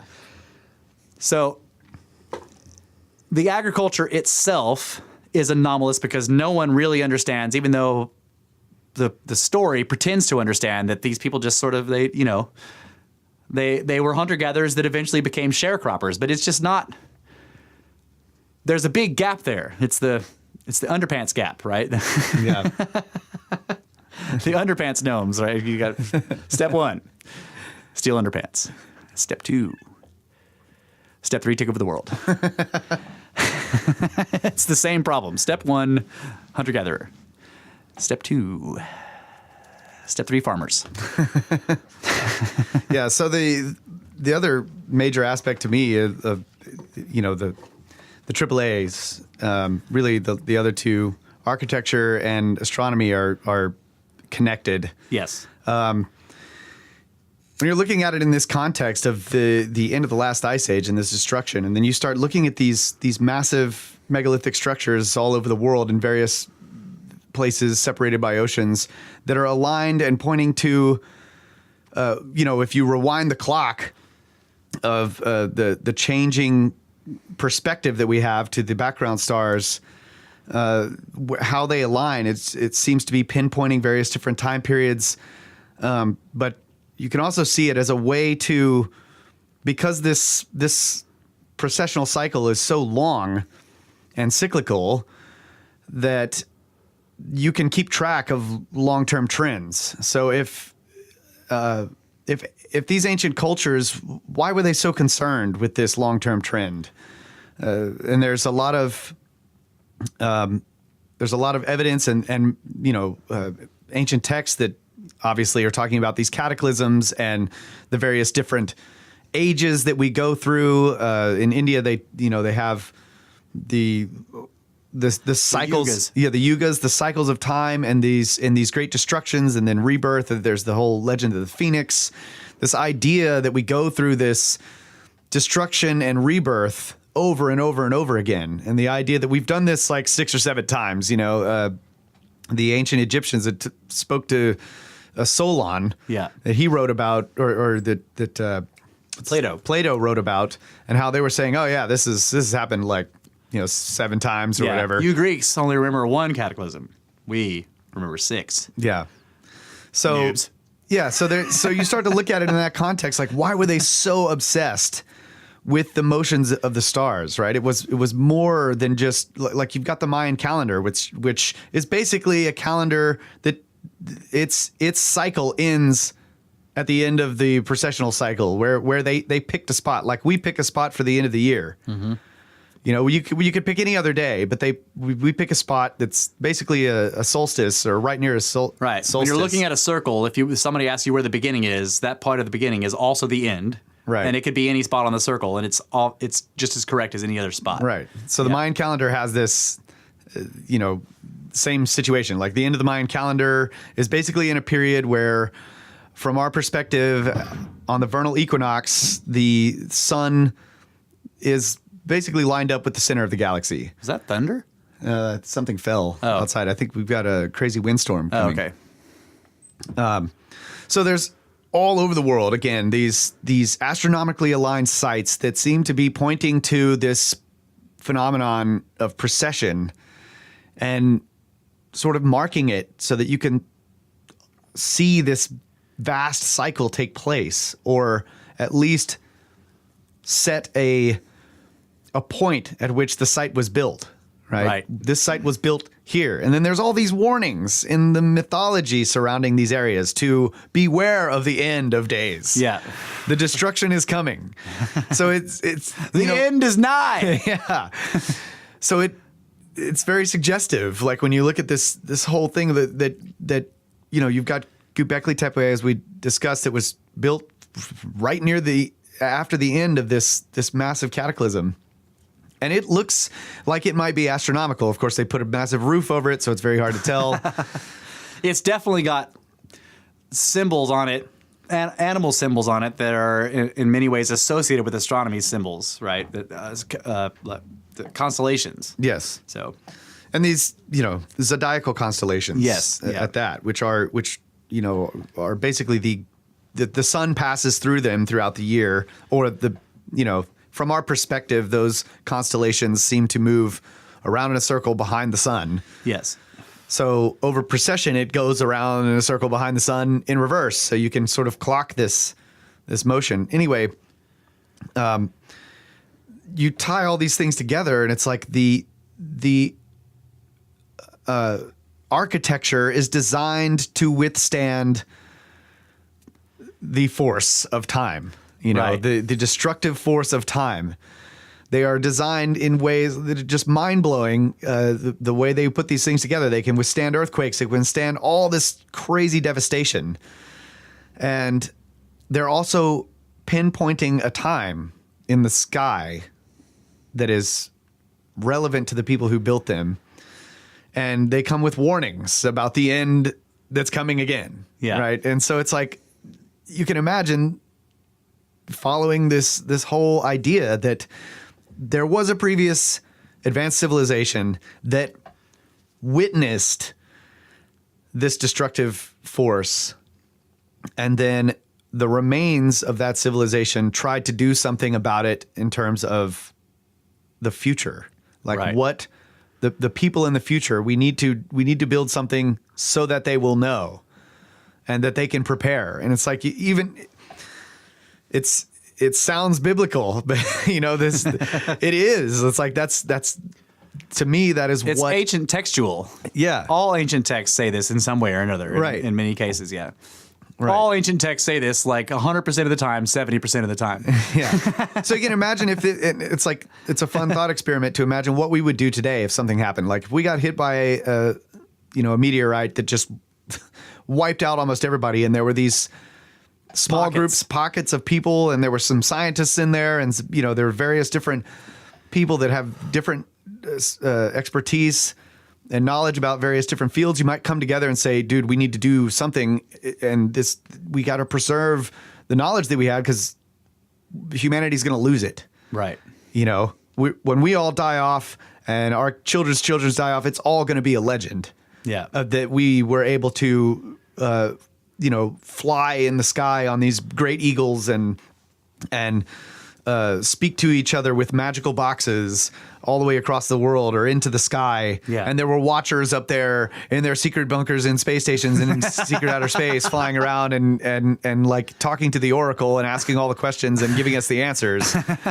It's like so easily imaginable to imagine that this will turn into these crazy legends that later peoples, when they begin to rediscover these things, will start to say, all that stuff's crap, because the context of what they knew was lost in translation over the eons. And the technological jargon is lost.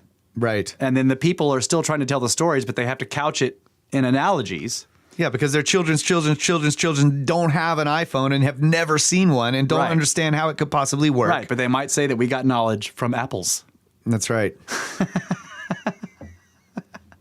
I mean, the concept that the apple of Eden is a technological device from an ancient advanced civilization was like geniusly put into like the video game series Assassin's Creed, right? That the apple was an object that was a technological thing that held knowledge, right? So this concept does exist out there, and it gets into this sort of popular culture in various ways. And I mean, even if you look at the apple on your Apple device, the bite taken out of it is a clue, right? That's the point. It is the apple of knowledge from the tree of knowledge. Yeah. And that's why there's a bite taken out of it, because we've all taken the bite. I heard another idea that it was that Turing, or Alan Turing, he actually committed suicide, and he dipped an apple in cyanide and took a bite out of it. Oh, wow. I hadn't heard that. That's crazy. And so that was the impetus for the symbol on the computer. Wasn't he basically he was kind of like the inventor of the... Yeah, of modern computing. Yeah. I thought that was cool anyway. That is interesting. I didn't know he committed suicide. I could understand that. I think he was... Well, we won't get into that. Yeah. So you're right. So the AAAs that we talk about, the agriculture it's mysterious. It's sort of glossed over. They went from hunter gatherers to being farmers, and it's just that's not clear. The architecture and the other thing that makes the thing that makes it not clear is that it just shows up in the most ancient of cases. And in some cases, that's the context. All of this seems like what you said in the first segment, that there were these vast civilizations that just seemed to pop up out of nowhere, full with writing and all this, right? All this quote unquote mythology, yeah, and then they just vanish, right? That's right, all over the world, and then when you start to dig into these structures that they built, they're all astronomically aligned. They're warning us about a destruction, and then if you start to look at the possible timing of these astronomical alignments, and it's pointing right. And some people I've seen, okay, so this is one of the questions. Well, like, okay, our civilization, technologically speaking, just sprang up almost out of nowhere, in the big scheme of things, in the last 200 years, we've just bam, right? But and that's true. But the thing is that our form of writing has been around for a while. Like, let's just for now, let's just go with the English language. You can trace that back for many, many hundreds of years. And see that there people were writing in this with this same sort of alphabetic script. I mean, the Phoenicians. Yeah. Well, I'm talking about our alphabet. Yeah. And now you go and try to read something in Old English, and it's not easy. Yeah. Okay. It's changed much, but like the writing system existed. Okay. And even at that time, they were building cathedrals. Yeah. Okay, so you can't say that just like the cathedrals are the things that are most likely to survive from our civilization, aside from like hydroelectric dams and stuff like that. But yeah, so if there's a big cataclysm, the thing that's going to survive is stuff we built out of stone. Right. And that will be all that survives. The stone thing, like imagine a cathedral with all the stuff it has in it and all the other things. The only thing left will be the stone. All the windows will be gone. All the metal will be gone. Right? Because even if it's not destroyed, eventually people will come and get that metal to make tools. Yeah. If they survive whatever destroys everything else.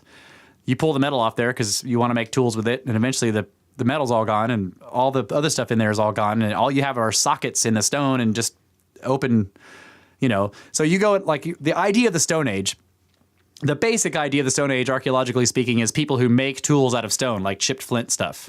Okay.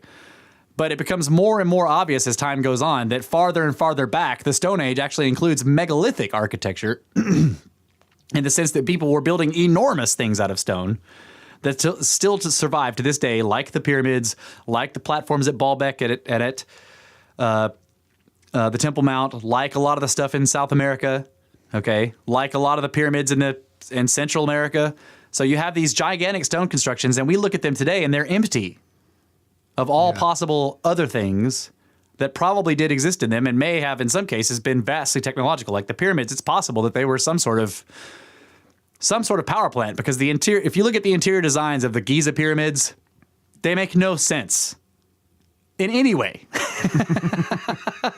Like, they just don't make any sense. Like, number one, they don't make sense as tombs at all. Like, Egypt made lots of tombs, and they're beautiful.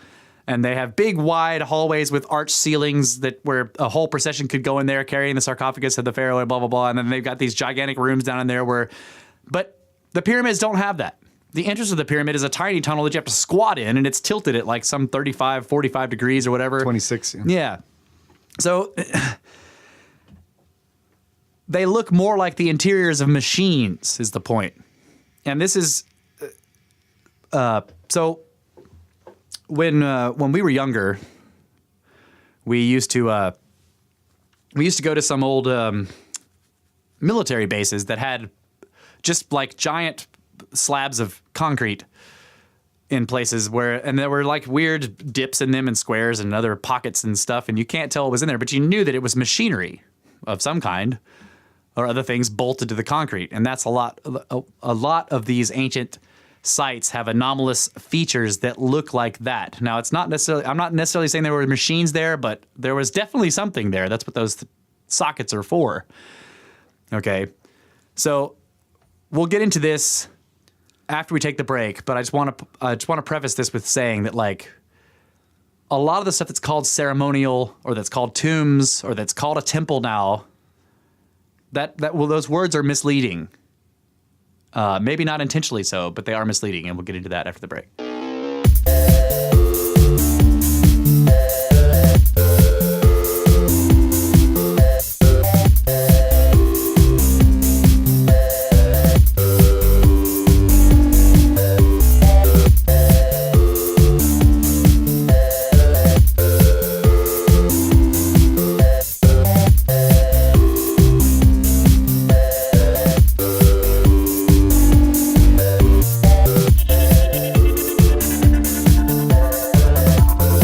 Scratching the surface of every rabbit hole we can think of. Brothers of the Serpent podcast, returning for the final segment of the final hour. So it's pretty difficult to, like we were saying in the beginning, give a a 2-hour dissertation on how to enter the rabbit hole because it's really just like Follow the ancient rabbit. That's how you do it. yeah. There's freaking holes everywhere. So pick one. Another good one is, if you're from the United States, look into giants. Yeah. That's an interesting one. Anything that sort of does the job of wiping the standard model slate clean.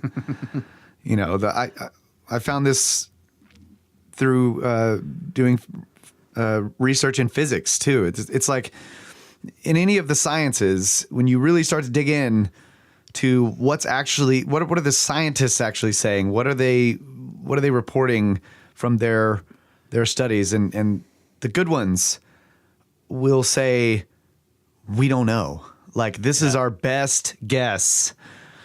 But the truth is, we have no idea. Right. And tomorrow, something could be discovered that rewrites the whole. Right. And it's another thing that I've learned is it's best to bet on that. The history of science is that we have been wrong about almost everything all the time, right? People think they kind of come up with an idea of what they think is happening, and it's wrong, And like if you go back 10 years, there are lots of things that people thought were true then that are no longer considered to be true, and there are things that people thought were not true back then that are now considered to be true. And if you go back 100 years, there's a lot more of those things. Yeah. So the trend continues. Like the assumption that just because it's current date means that now that trend is almost over and that we pretty much have the whole thing sort of wrapped up and we just got to work out the details is silly because everyone has always thought that. Right. Just using physics as an example, we were using Newtonian physics for hundreds of years. Yeah. And everybody was just like, this is it. Right. These are all the rules. Yeah. But the more the real scientists, the real guys in the weeds looking at everything and comparing everything knew there were problems, but there was no theory. And then Einstein comes up with a couple of things and ends up with, general relativity. And that just changes the game. So then now it's like, okay, Newtonian physics works for all of this stuff that, we can use it. But the way things really work is this other way. This other way. And then that was going well for a while. And then quantum physics, bam, it's like, people, like that was happening at the same time. But when they really started to make discoveries, beyond the math. Quantum physics required a lot more technology. Right. Yeah. And so it's still happening today. Like I've been listening to really doing a lot of physics research recently. And I'm hearing stuff that I'm just like, some of these guys are old and they've been doing this stuff for a long time and they knew Einstein, they knew, and they are now thinking something is about to happen that's going to rewrite the textbooks. I mean, it's like, this is still happening. It's always happening. Archaeology happens to be a field where that type of sentiment is not common. Right. Now with physicists, it's very common. Right. It's just not. The thing about physics is that the details are so detailed that most people see physics from far off and they see a sort of what looks like a complete picture. But as soon as you start zooming in and looking at the details, you find out that there's all these holes in it. Yeah, it looks like a flat, straight line from far away. Right. The main difference is the physicists have mathematicians, and mathematicians are figuring out proofs, and they're like, okay, all of this math works. Now, what's the theory behind why, and what is the mechanism? Yeah. And that's what everybody's arguing and disagreeing about in physics. But in archaeology, we don't have mathematicians that are giving you things that are true. Right. There is none of that. So it's the equivalent to the mathematicians are these structures. They exist and we know they are true. Yeah. Now the archaeologists come along and try to develop a theory about how it is, and that's all they are. Right. his theories. Yeah. Archaeology is a social science. It is a quote unquote soft science. There are hard scientific aspects of it in that, like, you get out there in the field and you sort of grid everything off, and then there's like the Methods and practices. methods and practices, yes. But in the end, it is not one of the STEM subjects that is like mathematical and Yeah. you know, based in hard science. In other words, it's like it's a lot of guesswork, and it's based on, you know, very few and far between evidence. That's the other Right. thing. Like, think about your entire house. Okay, let's say your whole house is there, and your family has lived in it for your entire life. And then one day, let's just picture your house by itself, okay? And your whole family's lived there, and you've got all this history, all this stuff in there and everything. And then giant lightning bolt hits it, the whole thing gets set on fire, gets burned down flat, and then it all gets covered in mud, and then it stays there for thousands of years, okay? Now somebody shows up way later after the mud is sort of eroded away, and they start digging it out, and they're finding bits and pieces of things. Are they going to be able to build your entire family story? No, they're not going to be. The photographs are all going to be gone. All the documents are going to be completely gone. There's going to be hard things that are left over. Most of the metals will be gone, right? You're going to have certain, couple of gold rings. right? Maybe There a might be some diamond or gold two. objects, maybe some silver things or whatever. They're going to heavily corroded if there's any metal left. They're going to have to guess, and they are not going to be able to tell the story of your family. Yeah. It isn't clear how many of you there were based on the artifacts that are left and how many rooms there are. That's just not clear. I mean, you could have had multiple people in one room, or you had whole rooms that were not used. It's just the story is almost impossible to tell, right? Yeah. So with incredibly ancient civilizations, this is the problem. We have like the bare remnants, the stuff that lasts for thousands of years left over. And in some cases, another good part of that analogy would have been to imagine that like everything happens, the whole house burns down. And then for the next, after 1,000 years or so, when the mud erodes away, somebody else comes and builds another house on top of the platform that your house was on. And they lived there for a long time. And then that house burns down. And then somebody else comes over there and puts a teepee up and like lives in that and has a campfire, you know. And you have like thousands of years of occupation. Now, is somebody going to be able to dig through all that stuff and figure out your family's story at the very bottom? When people have been looting the site, taking those golden rings and turning them into things? Trading them? No. It's the concrete is all that's left. And it's going to have weird anomalous holes in it where there were pipes and things. And people are, oh, this is a ceremonial well where they were dropped, you know, it's because they found a golden ring down in the bottom of the sewage thing or whatever. Somebody dropped it down the shower drain or whatever by accident. It's like, we don't know because we don't know. That's the thing. And when there's no textual, the quote unquote recorded history, which begins with the Sumerians when people started writing stuff down. Well, according to the model that we have now, it begins with the Sumerians when people were writing things. Sumerians invented writing, according to the standard model.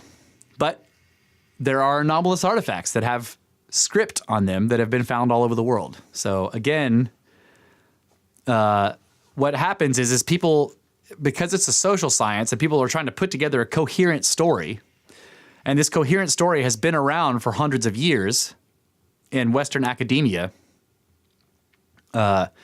it's difficult to change it, you know, because when you go all the way back to the beginning of their coherent story, if you change one tiny little thing there, like the age of the Sphinx, for example, it changes everything. Yeah. The entire story has to be thrown out.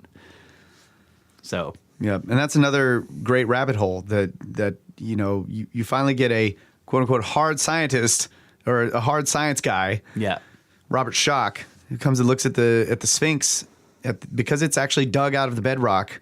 He's not really looking at the Sphinx. He's looking at the part that was never restored, which is the wall, the enclosure where they cut the stones out going down, and he's seeing water erosion, just like all the other water erosion that he's been studying as a geologist for years. And you know, he looks back through, you know, the standard model of geology and what we've understood from ice cores and whatever about the different types of weather patterns that are happening. And he comes up with, in his estimation, a very conservative date of roughly around 12,000 years. Yeah. Is how long that's enclosure has been exposed. Conservative date for him. Like that's the most recent one. recent one. Yeah. It could be thousands, many thousands of years older than that. Right. And that was just completely ridiculed, and then they find Gobekli Tepe, right? Nobody could build anything like this out of stone at that time. Yeah. You're a kook, and then they find Gobekli Tepe, which was built at that time and is, the skill involved is comparable. Right. So No one talks about that. right. It's Sphinx is still 3,000 years old. yeah, but it's Or awesome. 5,000 years old. It's sorry. awesome. Yeah. So to me, the thing that excites me the most, and I'm sure I have a confirmation bias about it, but whatever, is the idea that this most recent cataclysm, the end of the last ice age, roughly 12, 13,000 years ago, that there was some high civilization, however you define it, a civilization capable that had the knowledge of the 3 A's: agriculture, astronomy, and architecture, and possibly many other things, lived and existed in areas of the world that are now covered in oceans, or that were completely wiped out in the cataclysm. And the remnants of that civilization moved on and tried to preserve their knowledge. And this is where, And in some cases, tried to pass it on to other peoples they found. This is where these legacies come from. This is where the mythology comes from. When you start to look at all the different mythologies all over the world, they have this character that is very similar to each other. A lot of the stories are the same. A lot of the buildings look the same. A lot of the architecture looks the same. And I just think that's fascinating. And so the pursuit for me is finding more of these connections. So reading the ancient texts, looking and observing photographs, images of the ancient sites, reading people's scientists' accounts of what they found, and comparing all of this stuff and trying to find these connections. Yeah. It's just All right, so let's awesome. let's go through some questions here. First one, are we talking about Atlantis? I would say yes. Yeah. Because Atlantis has become a catch-all word for an ancient and advanced civilization that was destroyed in a global cataclysm of some kind. Right. If you just take it at its base, just the most base value of it, Plato gave a lot of details, okay, telling you how big the city was and all this kind of stuff. But the basic idea of that story is that there was an ancient advanced civilization that was very advanced and were globetrotting. In other words, they went all over the world. That existed 9,000 years before the time of Solon. Right. Which puts them right up to the end of the last ice age. Or they were destroyed at that time. Yeah. Right, exactly. They existed right up to the end of the ice age, and wham. And to me, I don't interpret that as a single city. I mean, he did talk about a single city, and that's, that was the central city. That Right. was the capital, basically. Right. When you look at, a lot of the people, Atlantis seekers, they're all looking for one place. Yeah, whatever. a place. That's fine. But I think that it's just more evidence of the existence of, I don't think it's a single place. I think they were global. Yeah, of course. The I mean, knowledge. Plato says that they were global. Yeah. They fought a war with the Roman civilization, right? And possibly the Osirian one, which was in the area of Egypt. Or they fought a war with another advanced civilization, and in his story, he says that they got so arrogant in their power that something destroyed them. Now, what that means, I don't know, but the point is that in his story, he indicates that there were other advanced civilizations that were able to fight and hold their own in a war with Atlantis, right? So we have to assume that there were multiple advanced civilizations or we have to assume that that's what he meant. That's what the story tells us. And of course, the Egyptian guy who was talking to Solon was also saying that, like the Osirian civilization that their, according to them, civilization stemmed from. Now, this is the other thing. So the Atlantis question brings me to another thing that is a very fascinating rabbit hole to go down that outlines this whole thing. And that is that in some cases, there are textual references that archaeologists use today to sort of place things like kings. They're called king lists. Sumer had them. Egypt had them. there's other ones. I can't remember what they are right now. But the point is that there are these lists that ain't very, very ancient, like dawn of time or dawn of written word civilization time had these lists. And they, according to their own lists, extend their civilizations back many tens of thousands of years than we do, right? The Egyptian king list goes back hundreds of thousands of years. There are some kings in it that apparently reigned for impossible periods of time, tens of thousands of years. The Sumerian king list is the same thing. Somewhat similar to the biblical patriarchs in the Old Testament that lived for hundreds and hundreds of years, right? Methuselah being the most famous, that lived for almost 1,000 years, 900 and something. Noah supposedly lived for 600 and something years, right? So you have many ancient myths that talk about all way back in the past. In the very distant ancient past, people had incredibly long lifespans, and these lifespans slowly grew shorter over time according to their lists. Now, what's fascinating is that when you look at the archaeological story, they totally go by the king lists, especially in Egypt, to tell us what king built what temple or when they existed, because they're going by the king lists, right? That were written in stone. So they're like, okay, so this guy existed at this point, and his reign lasted for this long, and he built this pyramid and that temple. But they totally ignore the beginning parts of the king list that have all of these very long-lived, very much more ancient kings that extend the civilization back hundreds of thousands of more years.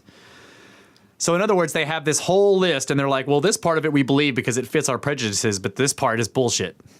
Yeah. Okay. And it's like, I always complain about people using courtroom references when they're talking about science, but in this case, it's an apt analogy. You can't bring in something into a courtroom and present it as evidence and say, but ignore this part of the evidence. Just look at this part, right? Yeah. That doesn't work, right? You can't do that. And that doesn't work in science either. You can't say, well, just this part is okay.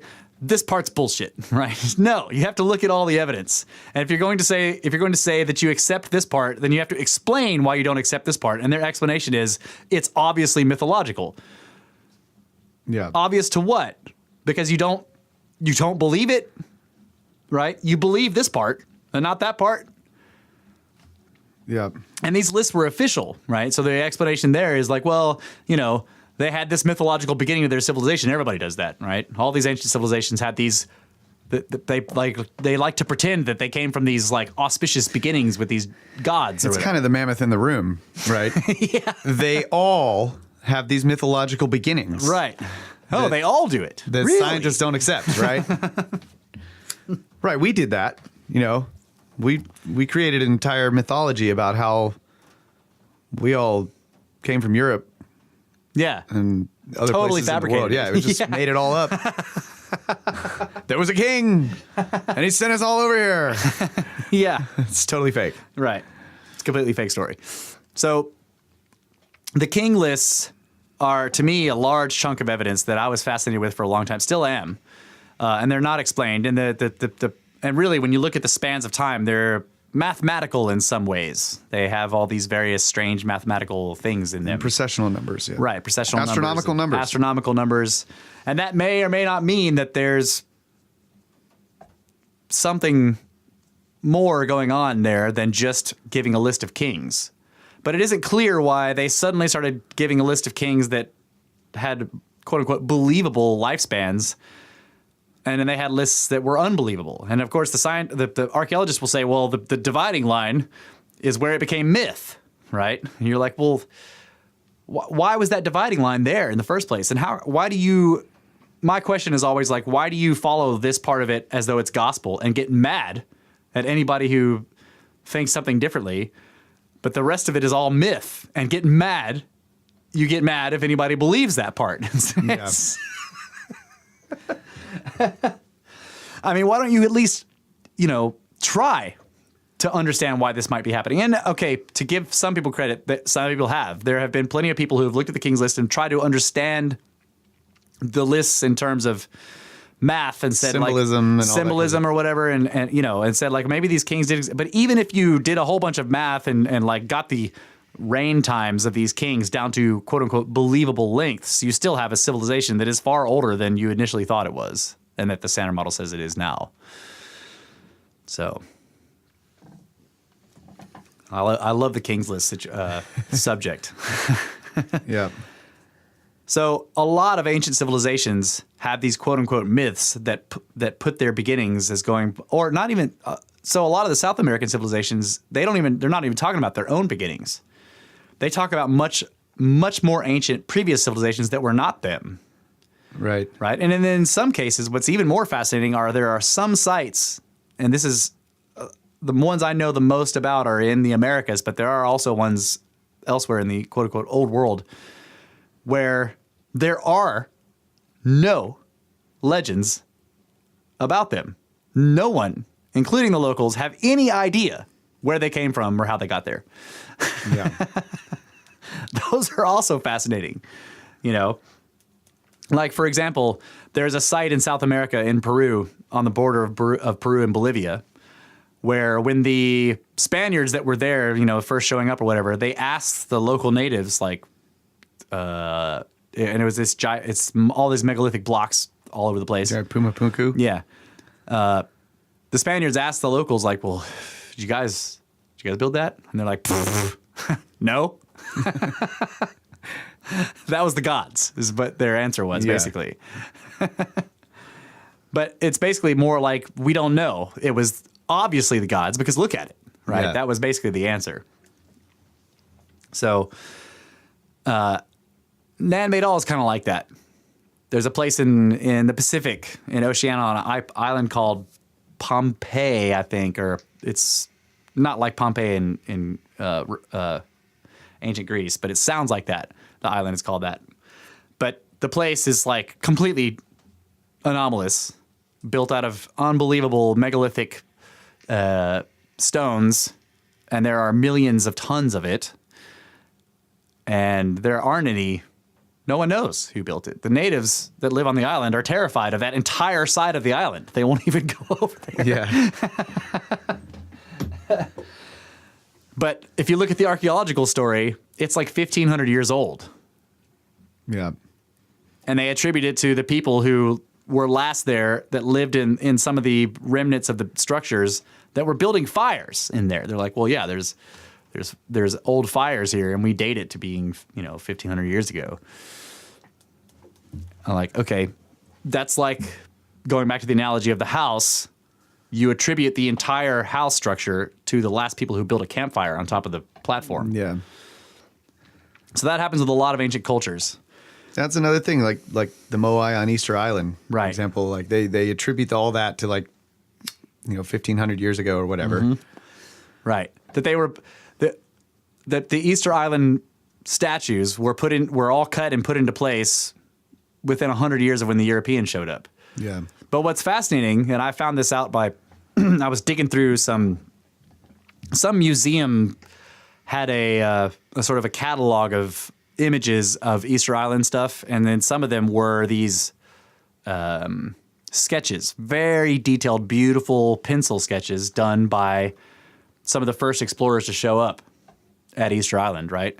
So they were sitting there in some place and they're drawing the statues, and it's all very precise and very clean. And you can look at a modern day picture of that same place where that person was sitting and compare them, and nothing has changed. Right. They're almost exactly identical. In other words, the statues are buried up to their chins. They're tilted over.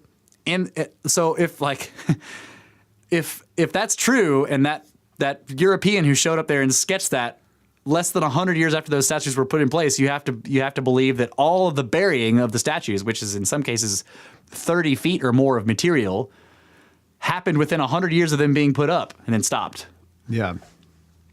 No evidence for that whatsoever. Right. And that would be cataclysmic. In other words, it would have knocked the statues over, but they're all leaning as though all that material has been slowly moving down the mountain and sort of burying them very slowly and tilting them very slowly over time until they have these cool tilted aspects to them, right? Yeah.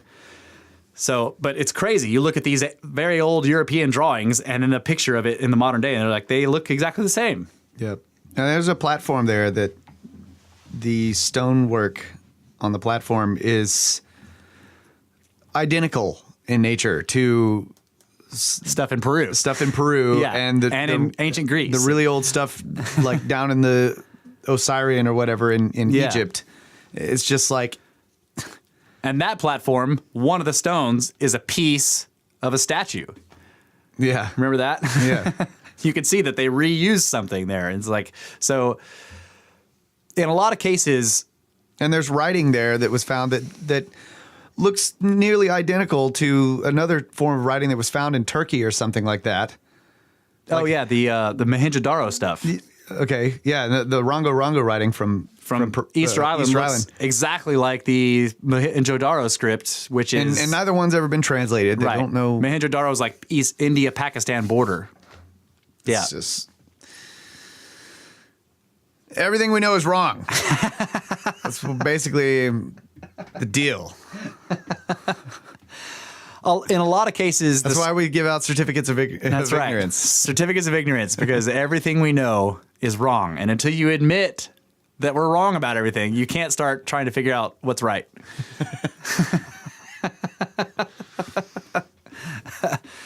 There's also plenty of other anomalous stuff all over the world, like just to name a few, like that I love. Cart ruts.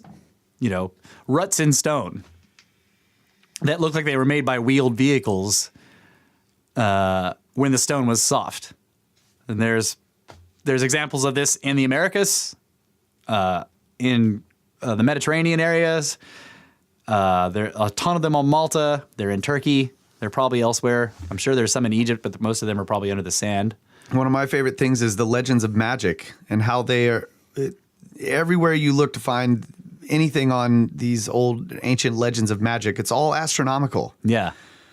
It's all connected to... Right. You draw big circles with diagrams in them that look a lot like constellations. Yeah, but the times and dates that you have to do things and under the specific positions of the planets and the way that connects to this weird idea of astrology and how the positions of planets and stars and all this kind of stuff is going to tell you your fate. Right. And then you compare that to the idea of this cataclysm and that there are these cycles of destruction and rebirth of the earth. And it's cool. That's one of my favorite things to do. That is true. Yeah. The whole astrology is a misunderstood ancient science that is now called astronomy. And if you do know cycles of astronomy, it does tell you the fate of things. That's right. You can tell the future because everything in space goes around in circles in some way or another. It's like alchemy. Alchemy became chemistry. Yeah. Right? Like the study of ancient alchemy that was revived in Europe by the translation of the Hermetica from ancient Egypt. Yeah. Well, originated, as far as we know, with ancient Egypt, was translated into Greek, and then ended up in Byzantine Rome. And that book was eventually brought to Europe and translated, and then it caused the Renaissance, practically caused the Renaissance, right? It began the scientific technological age that we know of now. Yeah. And the idea that from ancient Egypt. Yeah. And the idea that there are these vast cosmic weather patterns. Like, we are studying weather on the Earth right now, and we know that there are these jet streams of air that have these patterns that are going to push cold air, and then the Earth is going to move around the sun, and the position of the poles tilt in reference to the sun is going to change seasons, and the currents of air are going to swirl over here, and the ocean currents. The Pacific decadal oscillation changes every 10 years going one way and then flips to the other. It's a 20-year cycle that changes the weather. We have El Nino and La Nina, these different jet stream patterns so there are these long cycles, quote unquote, long cycles of weather on the Earth. There is a long cycle of weather in the cosmos. We have, similar to the jet streams, meteor streams that have been there for thousands and thousands of years, and our position as we move around and everything is shifting in these cyclical motions over long periods of time. Sometimes we get the rains coming from that jet stream. That's right. And those cause cataclysms. So you look at this processional cycle, this long way of sort of clocking the cosmic weather patterns that affect the Earth. And you can see as you go back in time, like, bam, destruction, bam, fertilization, rebirth. Yeah. Another destruction, fertilization, rebirth, and so on. Exactly. It's And that's why at the beginning of every podcast we have Space Weather News.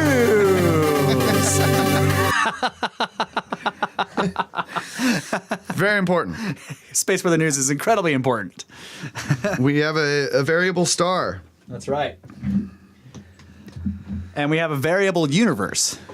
Like the standard model tells us that the universe itself has evolved, right? The story of the Big Bang. You start out with nothing, and then bam, and then ever since then, the universe has been changing drastically over short and long periods of time, and things have been developing and evolving and changing and developing, and you have patterns and cycles, and everything in space is going around or whirlpooling or spinning or orbiting or something in circles.